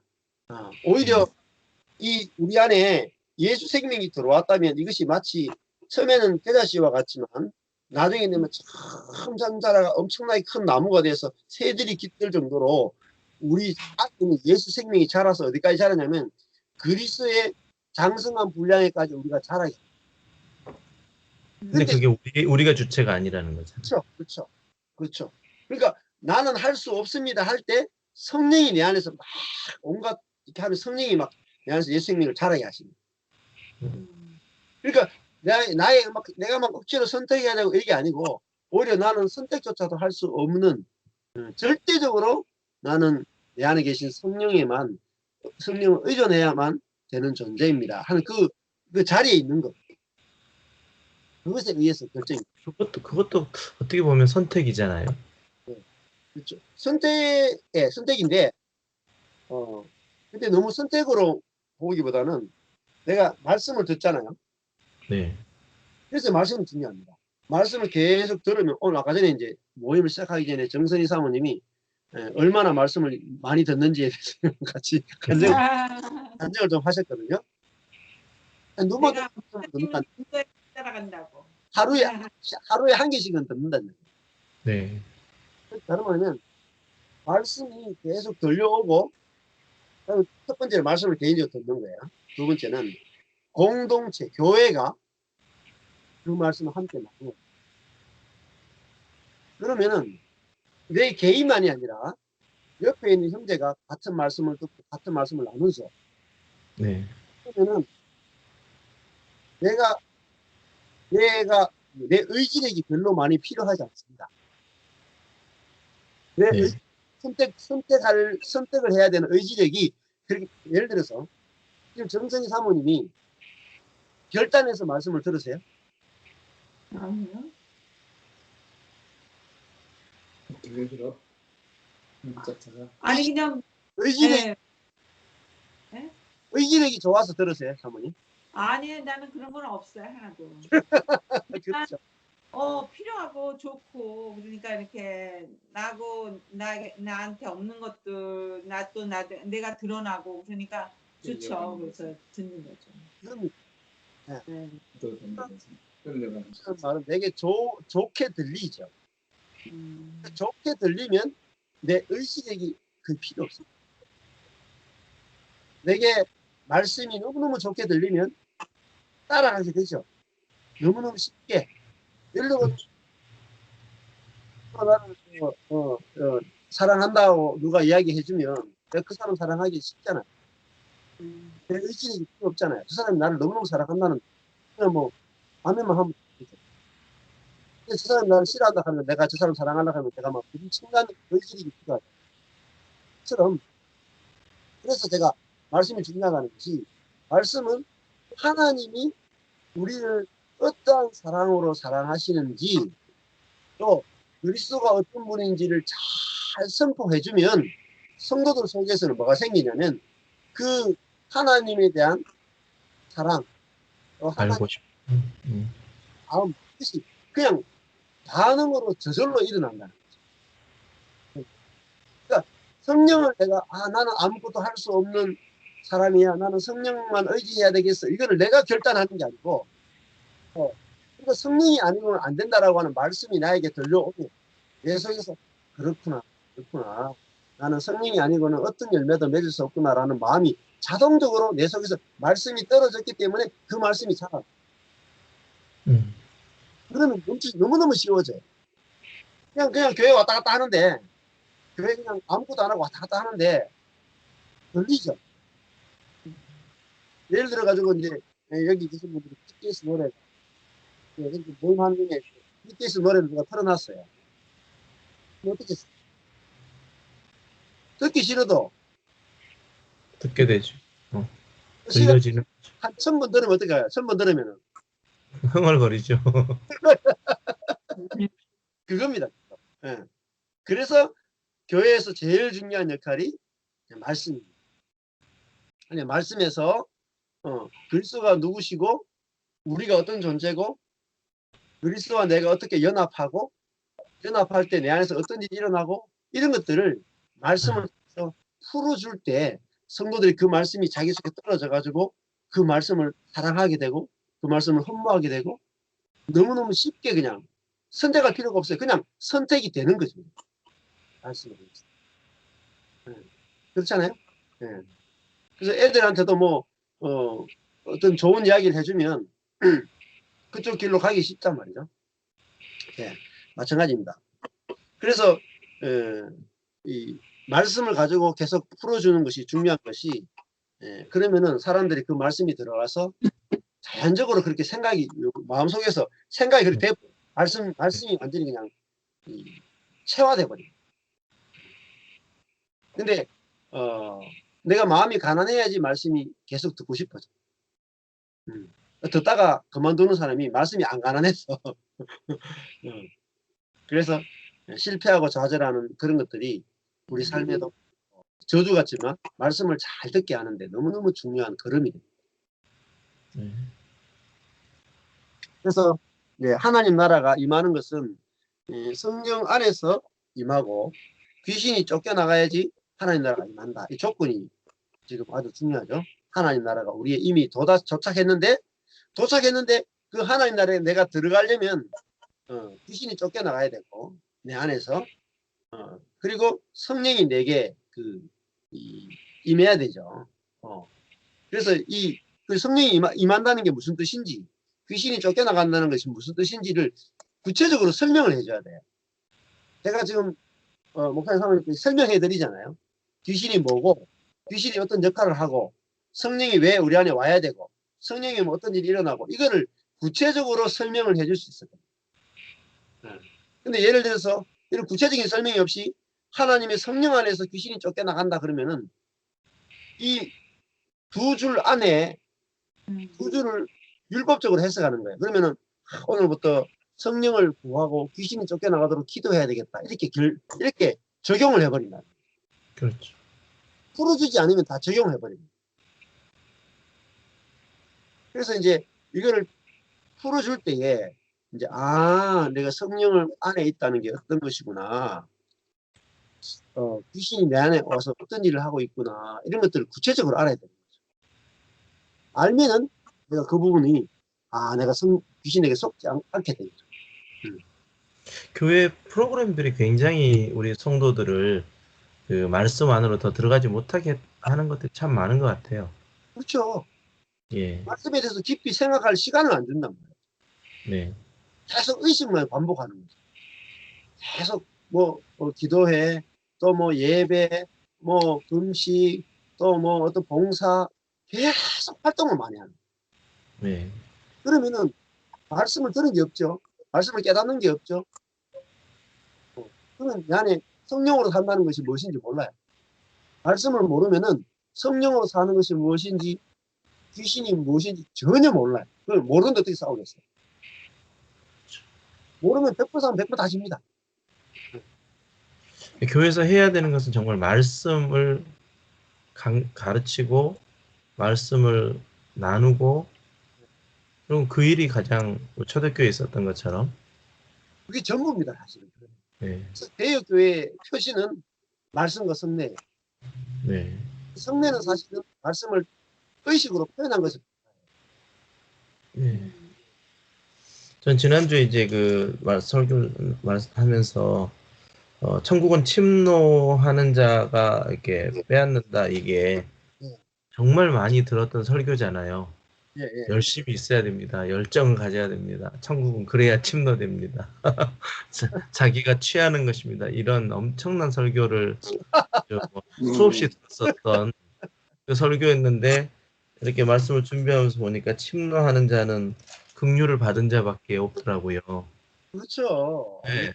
근데 그런 것들이 교회 안에서 계속 그렇게 할 수 있다 하시니는 우리 옛날에 할 수 있다 하시니는 이런 수많은 찬양들을 통해 가지고 우리가 우리의 어떤 것들을 우리의 힘을 너무너무 키웠던 것 같아요. 그러니까 자꾸 이끌려 갔던 게 오히려 오늘 이야기한 귀신 들린 그 일들 쪽으로 우리들이 너무나도 합당하고 바른 쪽 우리가 원하는 쪽으로만 이야기했지 우리가 전혀 우리의 생각 같지 않는 하늘의 것들을 전해주는 것들을 참 들어보기 어려웠던 것 같거든요.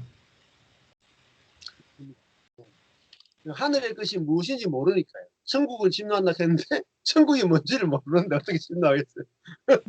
그래서 저는 지난주에 이제 천국은 긍휼로 다스리는 나라다. 하나님의 나라는.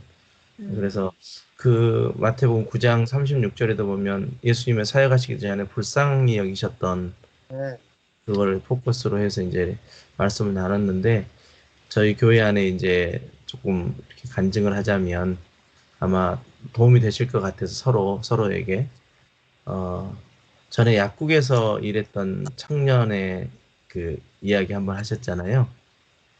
아, 예. 근데 예, 그 이야기를 제가 설교 예화 가운데 하면서 나는 그때 이 모임 속에서 이야기를 나누면서 무엇에 포커스를 했냐면 그 청년이 바뀌고 난 다음에 즉 은혜를 받고 난 다음에 그것을 갚았느냐 이것이 저는 포커스였었거든요. 은혜 받은 것에 대한 그 생각을 못하고 그러면서 이제 그것을 같이 좀 쉐어했었는데 그 당시에 한 청년이 엄청나게 시험에 들었었나 봐요. 근데 실제적으로 그런 일들이 있었던 거예요, 본인에게. 예. 근데 이제 이번에 그런 일들이 좀 터졌거든요. 근데 이제 그 터졌는데 그 일들 속에서 이제 부모와 또 다른 성도들 간의 이런 이제 연관된 문제들이 상당히 있어가지고 근데 마치 지난주 본문이 이제 11장 그 천국에 대한 11절과 12절에 대한 이 포커스가 있어서 천국은 어떤 나라일까? 하나님의 나라는 하나님 통치가 있는데 하나님은 이 땅에 오신 하나님 나라의 왕은 무엇으로 통치하실까? 그러면서 이제 긍휼에 대해서 이야기를 했는데 주일 말씀이 끝나고 오늘이 지금 화요일이잖아요, 여기는. 근데 지금 우리 성도들 안에서 이게 회복이 일어나고 있어요. 할렐루야. 예, 그러니까 그것을 정죄하고 이제 또 거기가 이제 유스그룹 티처인데 이제 예. 그걸 들은 사람은 어떻게 유스그룹 선생님을 맡길 수 있느냐. 이제 이런 이야기들을 저에게 계속 해올 때 제가 다른 이야기 않고 하여튼 기도합시다. 조금 더 지켜봐야 될 일들이지. 그러면서 이제 지난주 설교 뭐 일부러 이 본문 찾아간 게 아니라 계속 진행되는 과정 속에서 이제 거기에 설교를 했는데 막 극박하게 막 이렇게 막 들쭉날쭉 하는 거예요. 예, 예. 이제 기도하면서 이제 하나님이 하시겠지, 하나님이 하시겠지. 그러면서 이제 또 상담할 일들은 상담하고 이렇게 했는데 오늘 이제 극적으로 그런 부분들이 회복이 되어지는 거예요. 아, 회복이 되어서 야 정말 말씀의 위대함을 성도들이 지금 경험을 하는 거거든요. 네, 그렇죠. 예, 그러네. 그 팀이 이제 내일 만나서 이제 우리 성경 공부를 나눌 거예요. 근데 어제까지만 해도 그 성경 공부 못 온다. 어떻게 같이 마주 보느냐. 그렇죠. 난 그 사람 볼 자신이 없다. 뭐 예, 이런 예. 이야기가 이제 사모님이 이제 같이 이렇게 연결해서 상담을 하다 보니까 저에게 들려오는데 그냥 우리 기도하자. 기도하면서 하나님이 일하시도록 그러나 우리가 할 도리는 이제 최대한 다 했죠. 목사로서 사모로서 역할을. 근데 그게 회복이 되어진 거예요. 네, 될수 있어요. 예. 그래서 근데 실은 이게 2년 반 전에 우리 교회에 그 회복과 서로의 사랑의 기회가 왔었거든요. 근데 그분들이 실은 다 떠났었어요. 어떤 일이 있을 때 젊은 집사 두 가정이 찾아가서 권사님 잘못했습니다. 우리가 권사님 잘 섬기지 못했습니다. 야, 이건 현대 교회에서 있을 수 없는 일이거든요, 진짜. 근데 권사님 그걸 받아들이지 못해 버리더라고요. 제가 찾아가 가지고도 이것은 정말 권사님이 이제 받으셔야 됩니다. 근데 그때는 제가 막 중재를 했던 것 같고 네.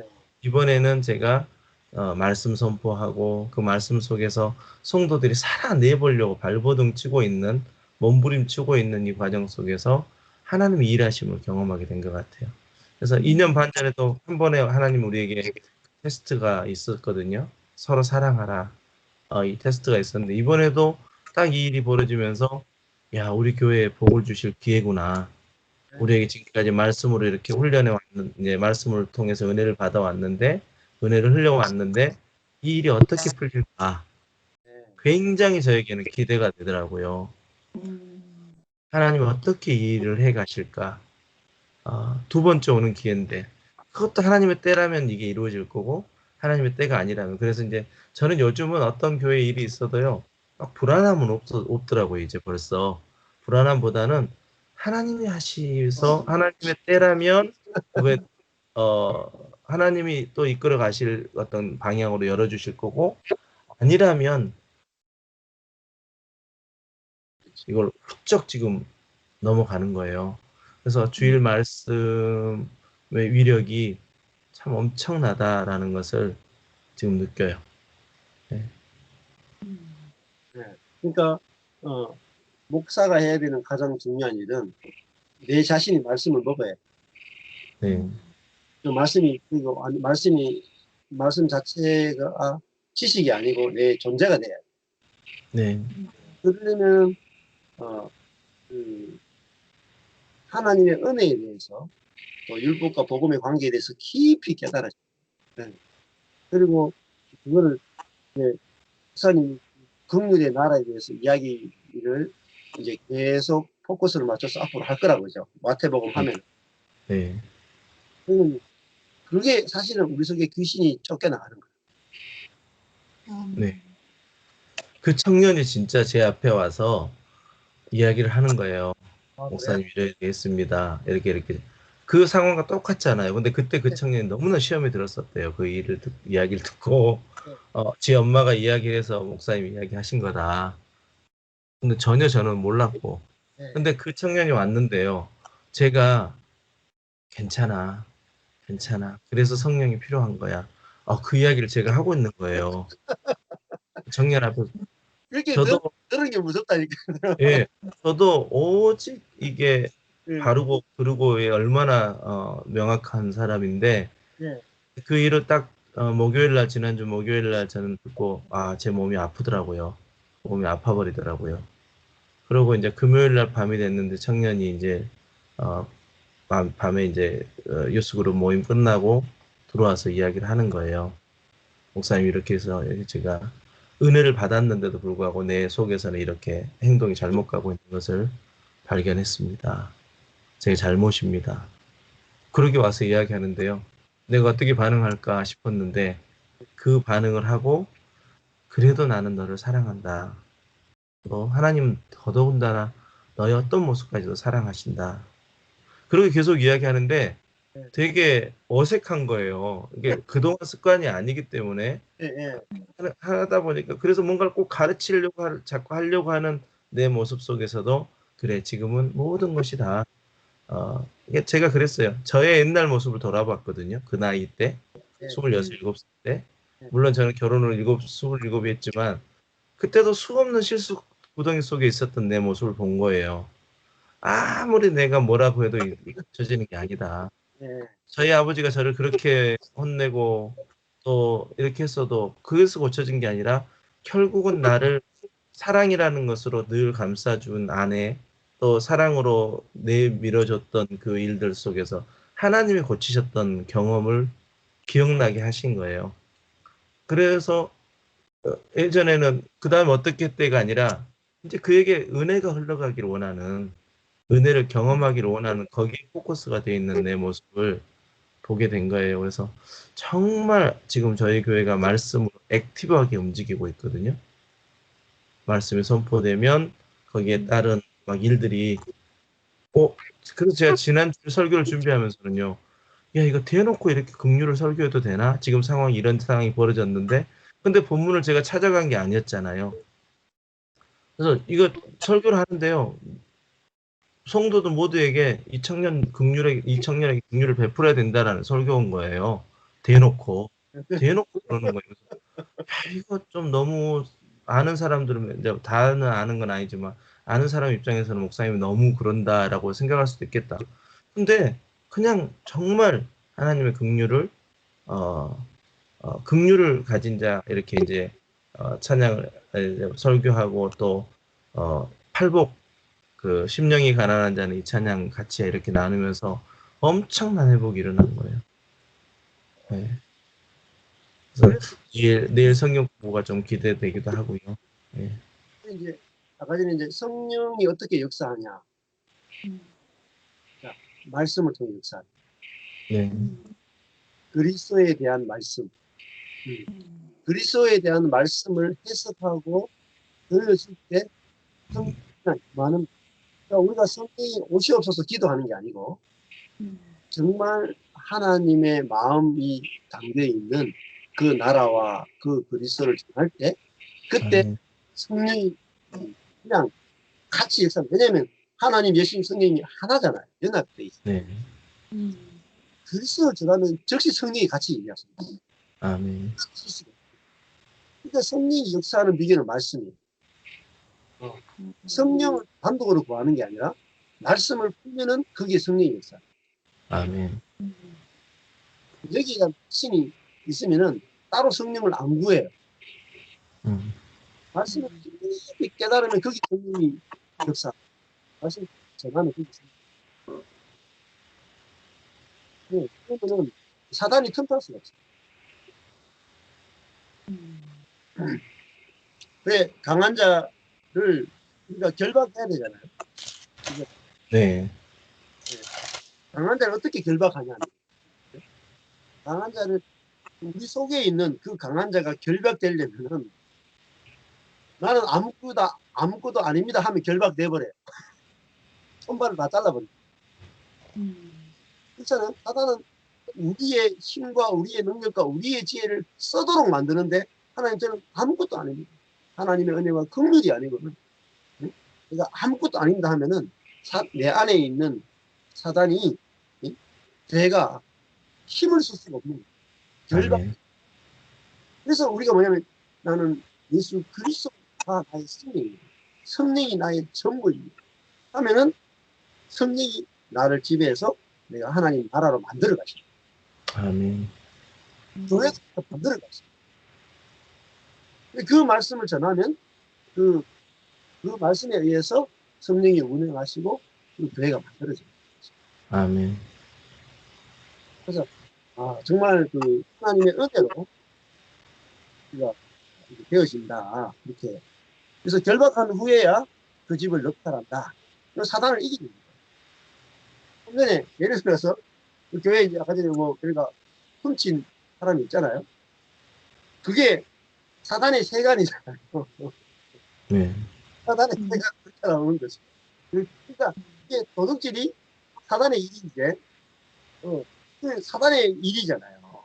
근데 우리가 은혜로 긍휼로 그걸 넉살해버리는 거지. 아멘. 그걸 첨지하고 비판해가지고 사단의 세력을 더 키워주는 게 아니라 그 죄를 은혜로 덮어버리는 거예요. 그래서 사단의 모든 것들을 다 빼앗아 온다. 사단이 교회 안에서 정죄할 수 있고 싸울 수 있고 분쟁할 수 있고 일으키면 일으킬 수가 없어요. 그러니까 우리는 은혜로 긍휼로 덮어가지고 다 빼앗아 오는 거예요. 사단이 그래서 다 빼앗았거든요. 다 탈취하는 거예요. 그게 바로 긍휼이에요. 그게 바로 은혜예요. 아멘. 그러니까 사랑 외에는 사단을 이길 수 없어요. 사랑 외에.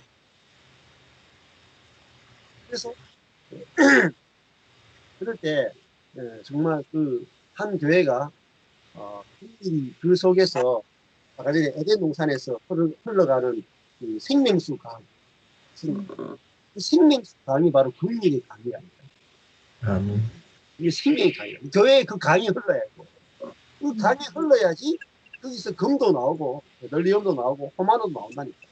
그 금과 같은 성도들 막 나오는 거예요. 예를 아까 그 청년이 그래 너 하나님이 너 뭐 네가 상관없이 하나님 너를 이미 받으셨어. 하나님 너를 사랑하고 이럴 때 그 청년 속에서 뭐가 경험되냐면 은혜와 긍휼이 경험됩니다. 그러면 그 청년은 앞으로 어떻게 되냐면은 자기와 똑같은 죄를 지은 어떤 교회 안에 사람이 나왔을 때 어떻게 해요? 자기가 받은 긍휼을 흘려보내는 거예요. 아멘. 그 청년이 긍휼의 강이 된다. 물줄기야.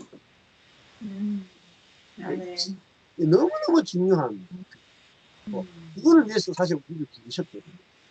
아멘. 하면은 이걸 열매라. 이게 열매가 있어야지 허무하지 않는 거라. 네. 국회를 다 끝냈을 때 어떻게 됐어요? 그 친구는 정말 목사님 만나서 정말 은혜와 긍휼을 자기는 죄를 지었는데 죄가 더한 곳에 은혜가 더하다 하죠. 그 말 한마디가 그 속에서 정말 체험돼 버립니다. 죄가 더한 곳에 은혜가 더하다. 그러면 그 청년은 그걸 영원히 품고 그 믿음을 얼마나 깊이 이해하겠어요. 십자가에. 아멘. 그 청년과 나와의 관계는 이제 은혜로 만났죠. 그렇죠. 그게 바로 성도의 교통입니다. 아멘. 그게 교회를 건축한다. 교회를 세우죠. 너무너무 작은 아름다운 그래서 30절에 이제 나와 함께 하지 아니하는 자는 나를 반대하는 자고 나와 함께 모으지 않는 자는 해치니까. 그러니까 예수가 없으면은 예수님과 함께 연합되지 않고 예수와 함께 하지 않으면은 결국은 하나님 나라가 될 수 없는 거죠. 그렇게 보시면 됩니다. 그래서 이 얘기도 보면은 29절에 보면 이 강한 자가 보면요. 29절에 강한 자를 결박하지 않고야. 그러니까 사단은 강한 자라고. 근데 우리는 결국은 우리의 약함으로 강함을 이기는 거예요. 아멘. 그러니까 그 청년한테도 목사가 강하게 나가면 청년을 못 이겨. 근데 목사의 약함 오히려 그 청년에게 은혜와 긍휼을 나타내고 연합하는 그 청년이니까 그 죄 때문에 깊이 연합하는 그 청년이 죄를 안 짓고 선한 일만 하죠. 그러면 목사님과 깊이 연합할 기회가 없어요. 그 죄라는 것이 있어야지 은혜라고 하는 것이 발생하고 은혜가 있어야지 둘이 깊이 연합이 되거든요. 그러니까 마찬가지로 자녀가 예를 들어가지고 부모에게 죄를 지었어요. 심판해버리면 분열이잖아요. 그런데 그 자녀의 죄를 덮었어요. 부모가 자녀가 정말 깊이 연합하는 기회다. 아멘. 어마어마한 기회다. 그래서 우리가 교회 안에서 어떤 문제가 있을 때 이거는 긍휼이 발휘될 때 은혜가 하면은 그것이 이제 아까 이제 모든 것이 합력하여 선을 이루. 라고 하는 게 그게 그 뜻이에요. 선을 이루는 그 뜻입니다. 그래서 우리가 아까 전에 중요한 것이 결국은 교회 안에 이제 악한 것이 왔잖아요. 박철 목사님 예를 들면 교회 안에 악한 것이 왔는데 박철 목사님 속에서 뭐가 나가냐면 하늘의 것이 나갔단 말이에요. 그게 중요해요. 하늘의 것이 나가니까 어때요? 그게 하늘의 통치란 말이에요. 네. 이게 어린 양의 보좌에서 다스리는 거예요. 그게 이제 배에서 생수가 흘러나가는 거예요. 그러니까 하늘의 뜻을 가지고 다스린단 말이에요. 그게 우리가 왕이 됐다. 하늘적으로 생명 안에서 왕노릇하니까. 아멘. 생명 안에서 왕노릇하는 거예요. 긍휼로 왕노릇하는 거예요. 얼마나 신나는 노릇인지 몰라요. 신난다니까요, 이거. 해보면은. 근데 내 속에 긍휼이 없으면은 맨날 심판 가지고 다스리잖아요. 그죠? 재판하고, 심판하고, 뭐 재미없어요. 해보세요. 무엇이 옳고 그렇고 재판해가지고, 재미가 없어요. 허무해요.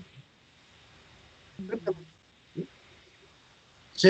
죄를 짓고 왔는데 막 은혜로 덮어버리고 이렇게 다스리면 신난다니까. 아니, 내 거 아니잖아요, 뭐. 그 불의한 정직이 비유가 그거예요. 지거 아니잖아. 그러니까, 자기 정직, 그래, 자기 돈이잖아요, 빚이.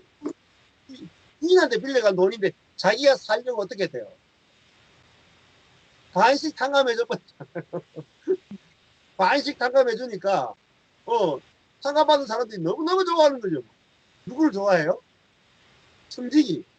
네, 탕감해주. 이한 청직이를 너무너무 좋아하는 거야. 그래서 심지어 누구 좋아하는지 아세요? 주인도 좋아해요. 주인도. 자기 재산 축내잖아요. 축내는데 주인이 막 좋아한다니까. 왜 좋아하는 줄 아세요? 불의한 정치가 돈을 절반씩 깎아주면은 이 채무자들이 이 주인에 대해서 뭐라고 생각할까? 긍휼한 주인이라고 생각. 그렇죠. 분명한 주인이다. 그러니까 얘가 불의한 정치가 정말 지혜로운 거예요. 그 말씀이 어디에서 나오는 거죠? 제가 잘 기억을 못하겠네. 어디 말씀이에요? 그 말씀이 굉장히 어려운 말씀인데, 네. 긍휼과 은혜라는 것을 알면 그 말씀만큼 은혜스럽단 말이에요. 불의한 청지기에 비해요. 그거 18장이요? 그 장은 모르겠다. 불의한 정직인데, 그러니까 불의한 정직이가 막 그 상부 하나님 쓴 게 있잖아요. 팀 켈리 목사님이. 네. 예, 상부 하나님이 그 아버지가 은혜, 그러니까 용서를 그 뭐라 허랑방탕하게 써버리죠. 용서라는 거를. 네. 네, 그렇죠. 그러니까 아들은 아버지가 준 유산을 허랑방탕하게 썼지만 아버지는 자기에게 있는 용서와 은혜라고 하는 그거를 허랑방탕하게 써버리잖아요. 네. 그래서 첫째 아들한테 욕을 먹잖아요. 네. 어떻게 아들한테 그렇게 방탕하게 은혜를 베풀 수 있느냐? 욕을 먹잖아요. 근데 아버지는 그런 분이다. 근데 우리가 목회자가 어떤 하나님, 우리가 아버지를 나타내는 자가 목사라. 저희 이번 지금 상황 속에서도 왜 목사님 그것을 아무것도 하지 않고 그냥 놔두느냐 이런 부류가 있거든요. 근데 그 이제 결국은 누가복음 15장 불의한 네. 재판관의 불의한 청지기 이런 비유라도 이런 것들을 통해서 평소에 말씀을 계속 먹여야지 성도들이 네? 율법은 죽이는 거지만 생명은 살리는 거죠. 그 차이를 분명히 아셔야 돼요. 그러면 그 말씀을 평소에 잘 먹여놓으면은 목사님 어떻게 행동하실지를 성도들이 다 예측이 가능해야 돼요. 어떤 경우에도 목사님은 사람을 죽이는 분이 아니고 살리는 분이다. 이게 예측이 가능해요. 그러니까 어떤 문제를 갖고 목사님을 찾아가도 목사님은 내보고 아무 문제가 없다고 괜찮다고 할 뿐이다. 이게 예측이 가능해요. 그게 아버지예요, 아버지.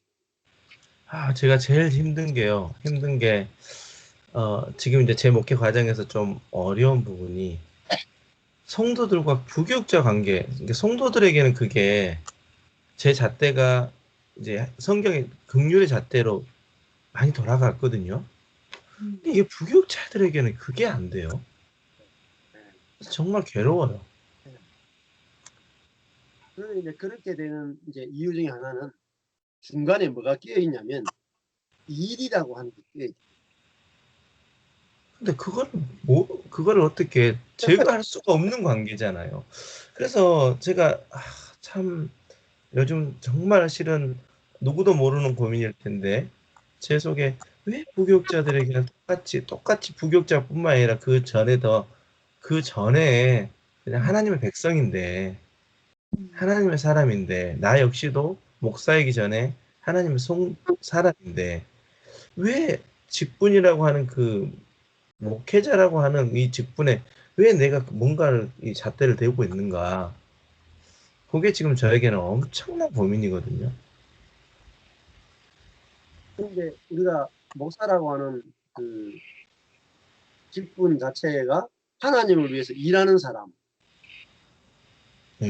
이제 만들어져 있단 말이에요. 속에서 그죠? 네. 만들어져 있기 때문에 그 사람과 나 사이에 일이 있으면 율법이 작동. 왜냐하면 일을 잘했느냐 못했느냐 항상 평가가 되죠. 그리고 더 나아가면은 나는 담임 목사고 부목사인데 내가 원하는 일의 수준과 담임 목사가 그러니까 부목사가 생각하는 일의 수준은 기준이 달라. 기준이 엄청나게 다릅니다. 담임 목사는 이게 내 일, 부목사는 이게 네 일. 왜 그러냐면 그게 아직 육에 머물러 있기 때문에. 담임 이게 사실은 내 일이라 하는 것도 육이거든요.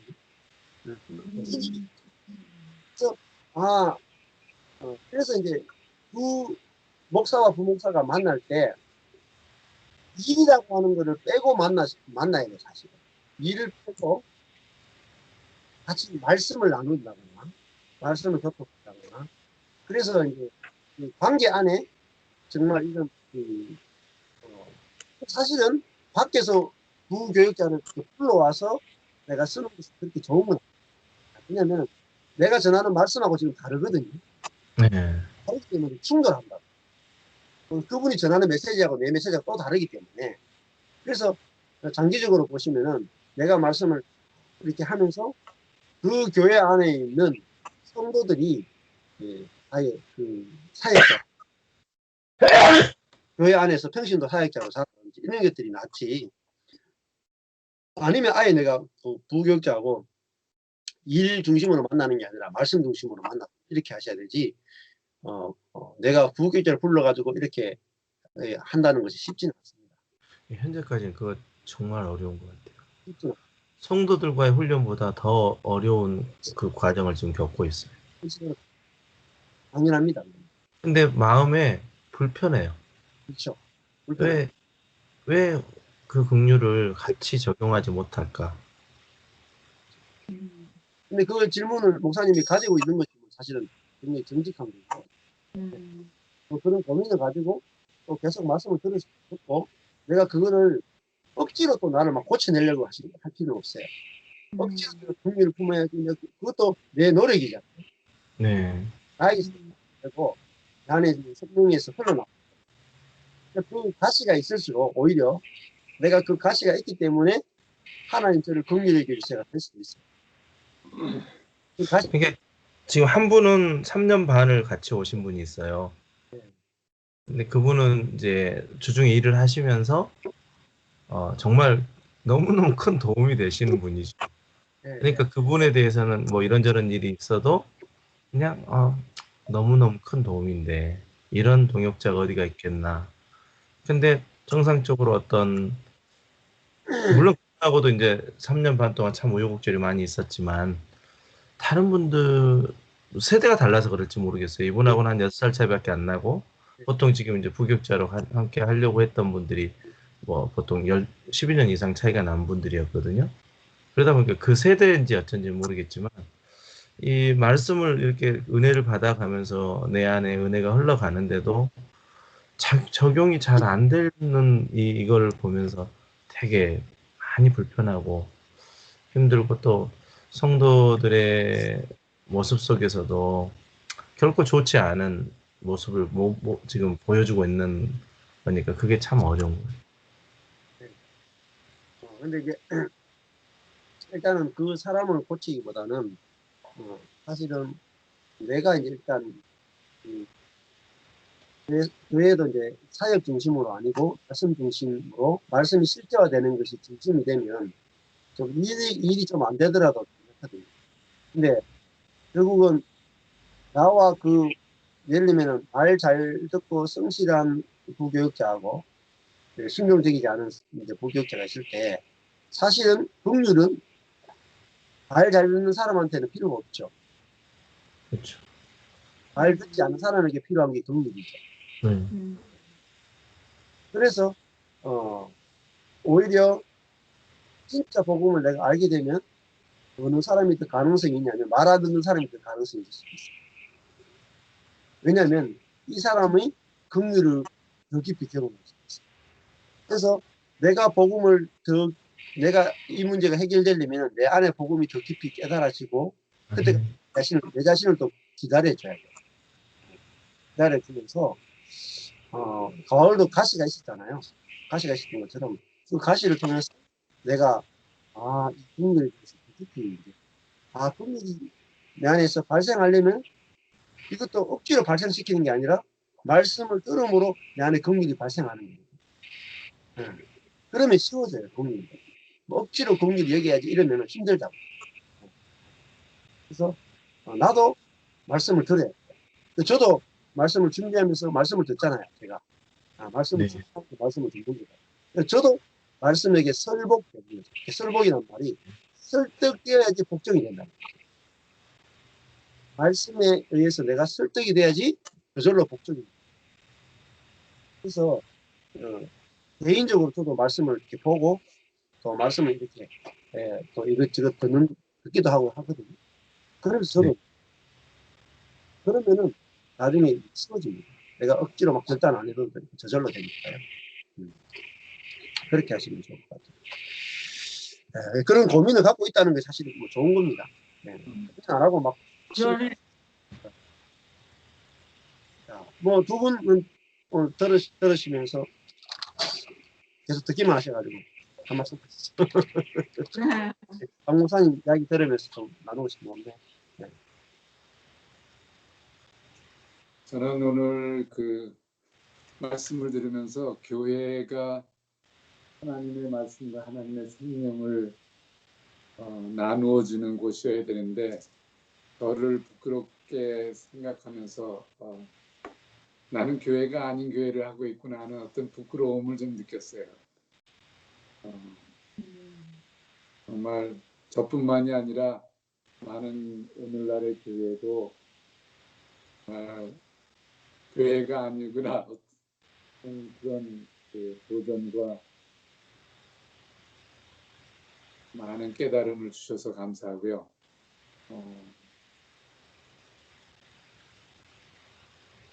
당신.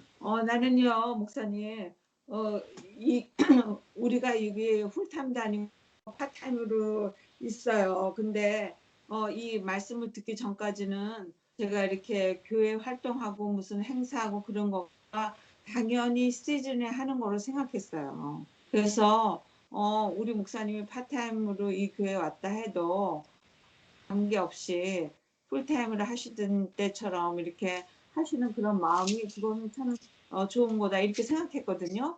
근데 제가 이 목사님 말씀을 들으면서 이런 게 다 안 필요하구나.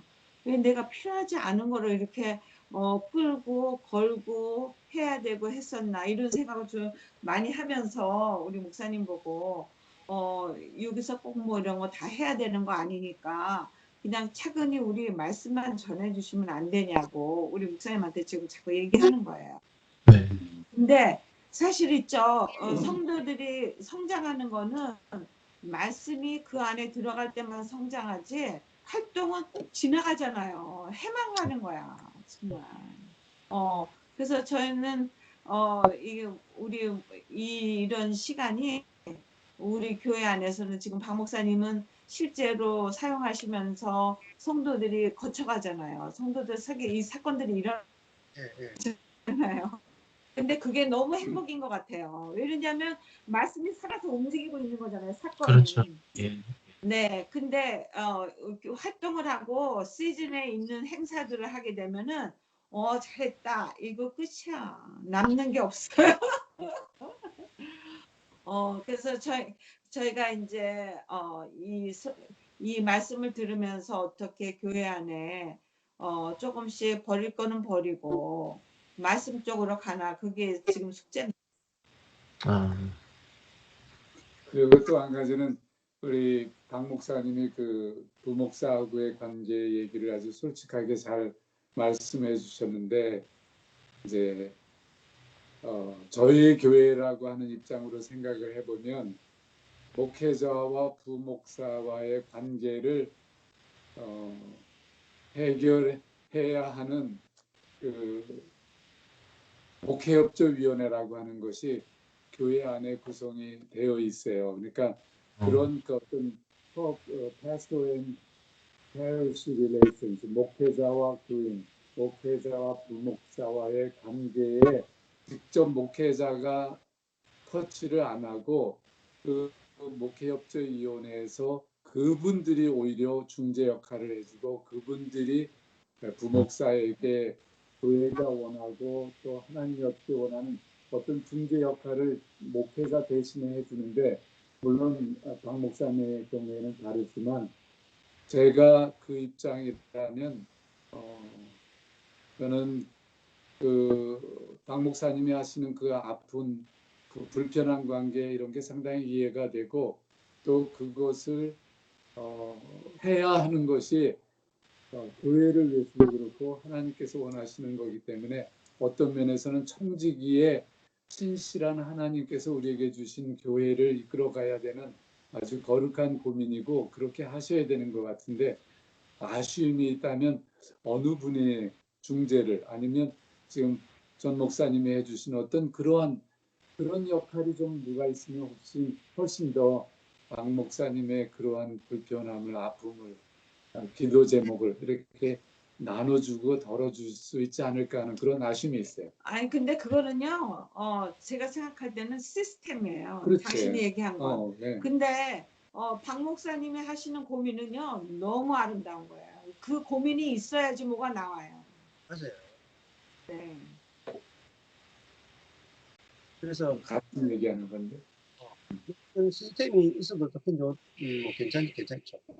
근데 이제 결론적으로는 이렇게 제가 더한 곳에 은혜가 더하다. 이게 아주 원칙. 그래서 제가 더한 곳에 긍휼이 더하다. 제가 없으면 긍휼이 라는 것이 발생이 안 돼요. 그래서 근데 그 긍휼이 나타날 때 교회가 세워져요. 사역으로 교회가 세워지는 것은 어떤 나쁜 문제가 생기면 다 무너집니다. 그렇죠. 네. 근데 긍휼로 세워진 교회는 무너지죠. 아멘. 어떤 일이 생겨도 그 속에서 긍휼이 발생해 버립니다. 네. 하늘에 왕국이 있어야지 하나님 나라가 건축되어진다고 하는 그런 의미예요. 그러니까 그 교회 안에 우리 교회는 어떤 죄가 생겨도 어떤 사람이 문제를 일으켜도 긍휼이라고 하는 것이 솟아나서 그것을 덮고도 남는다 하는 아멘. 교회 안에서 물줄기처럼 흘러가야 된다. 아멘. 결국 어디서 흘러나올 수밖에 없는 단임 목사로부터 흘러나올 수밖에 없어. 예. 다른 데서 생각하시면 위로부터 흐르면 쉬워요. 그게 굉장히 조심스럽다는 거예요. 왜냐하면 부교육자도 어찌됐든 목양의 대상이잖아요. 그렇지만은 일단은 뭐 성도들은 부교육자는 두 번째 문제입니다. 무조건 담임 목사로. 무조건 담임 목사가 제일 중요하고 담임 목사를 부목사도 언제든지 나갈 수 있다고 생각하기 때문에 사실은 그렇게 의존하지 않아요. 의존하는 것 같아도 실제로 의존하지 않습니다. 언제든지 1년마다 나갈 수 있다고 생각하기 때문에 그래서 사실은 담임 목사가 부목사를 어떻게 하는지를 보고 있다. 그러니까요. 그러니까 중요한 것은 제일 위에서부터 긍휼이 흘러내려오면 밑에 사람은 그냥 받아먹는 거죠.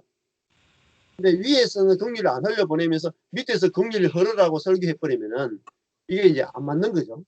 그래서 이제 내 안에서부터 긍휼이 예수님 안에서부터 긍휼이 흘러나오잖아요.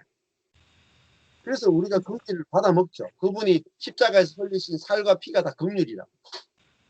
그걸 받아먹으니까 배가 불러서 우리도 나눠줄 수 있는 거예요.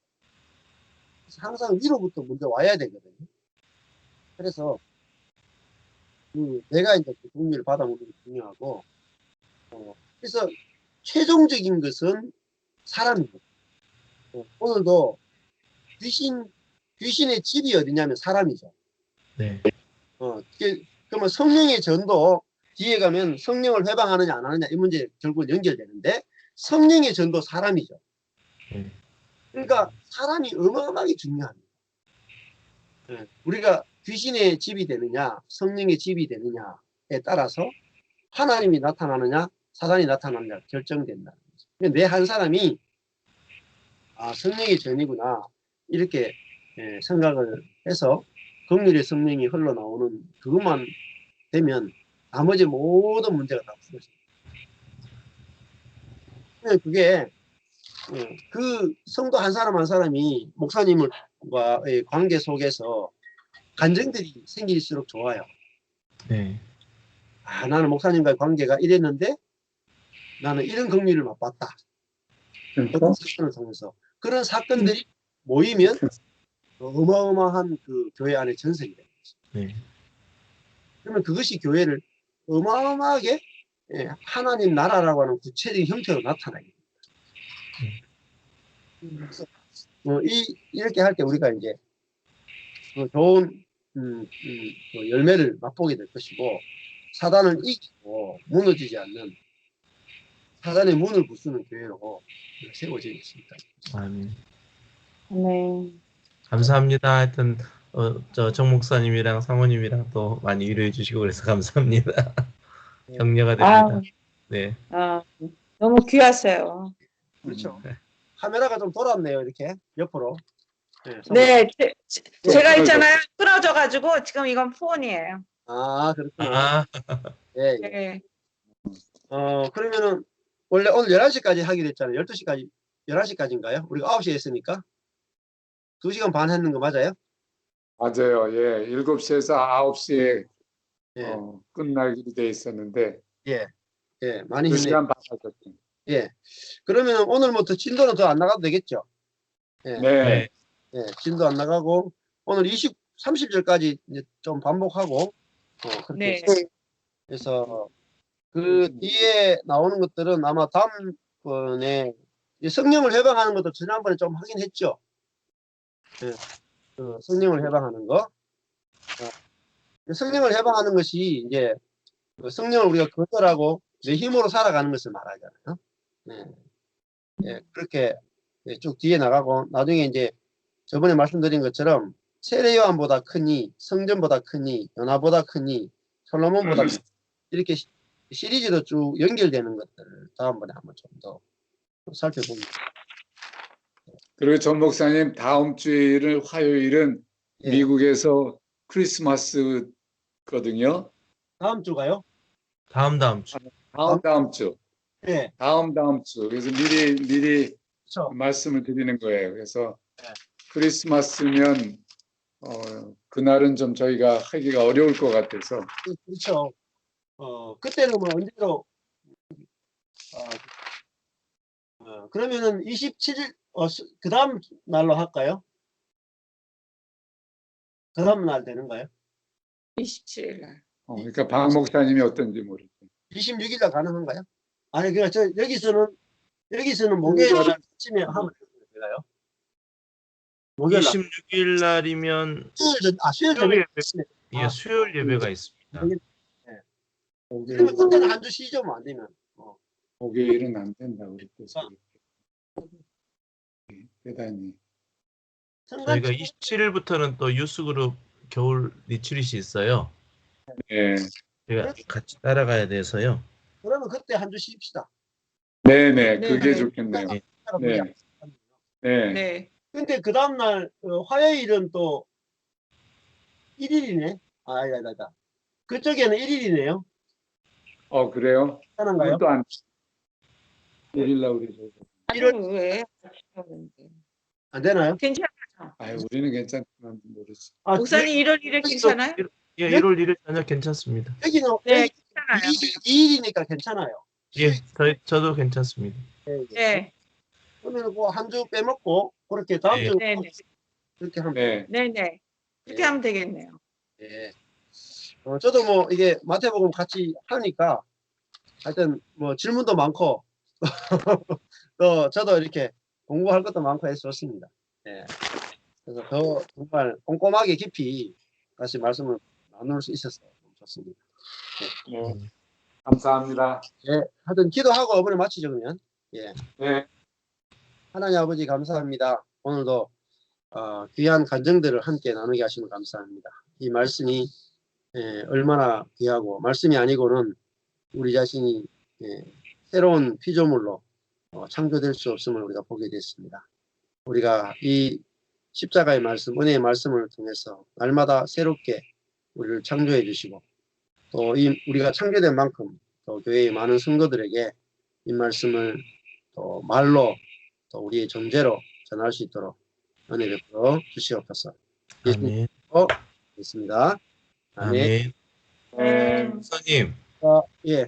저 목사님 저는 조금만 좀 더 예, 시간 되세요? 예, 시간 됩니다. 예. 저 먼저 들어가시면 되겠습니다. 예. 예. 예. 예. 이거 녹음 끝내시고요. 예, 예. 예.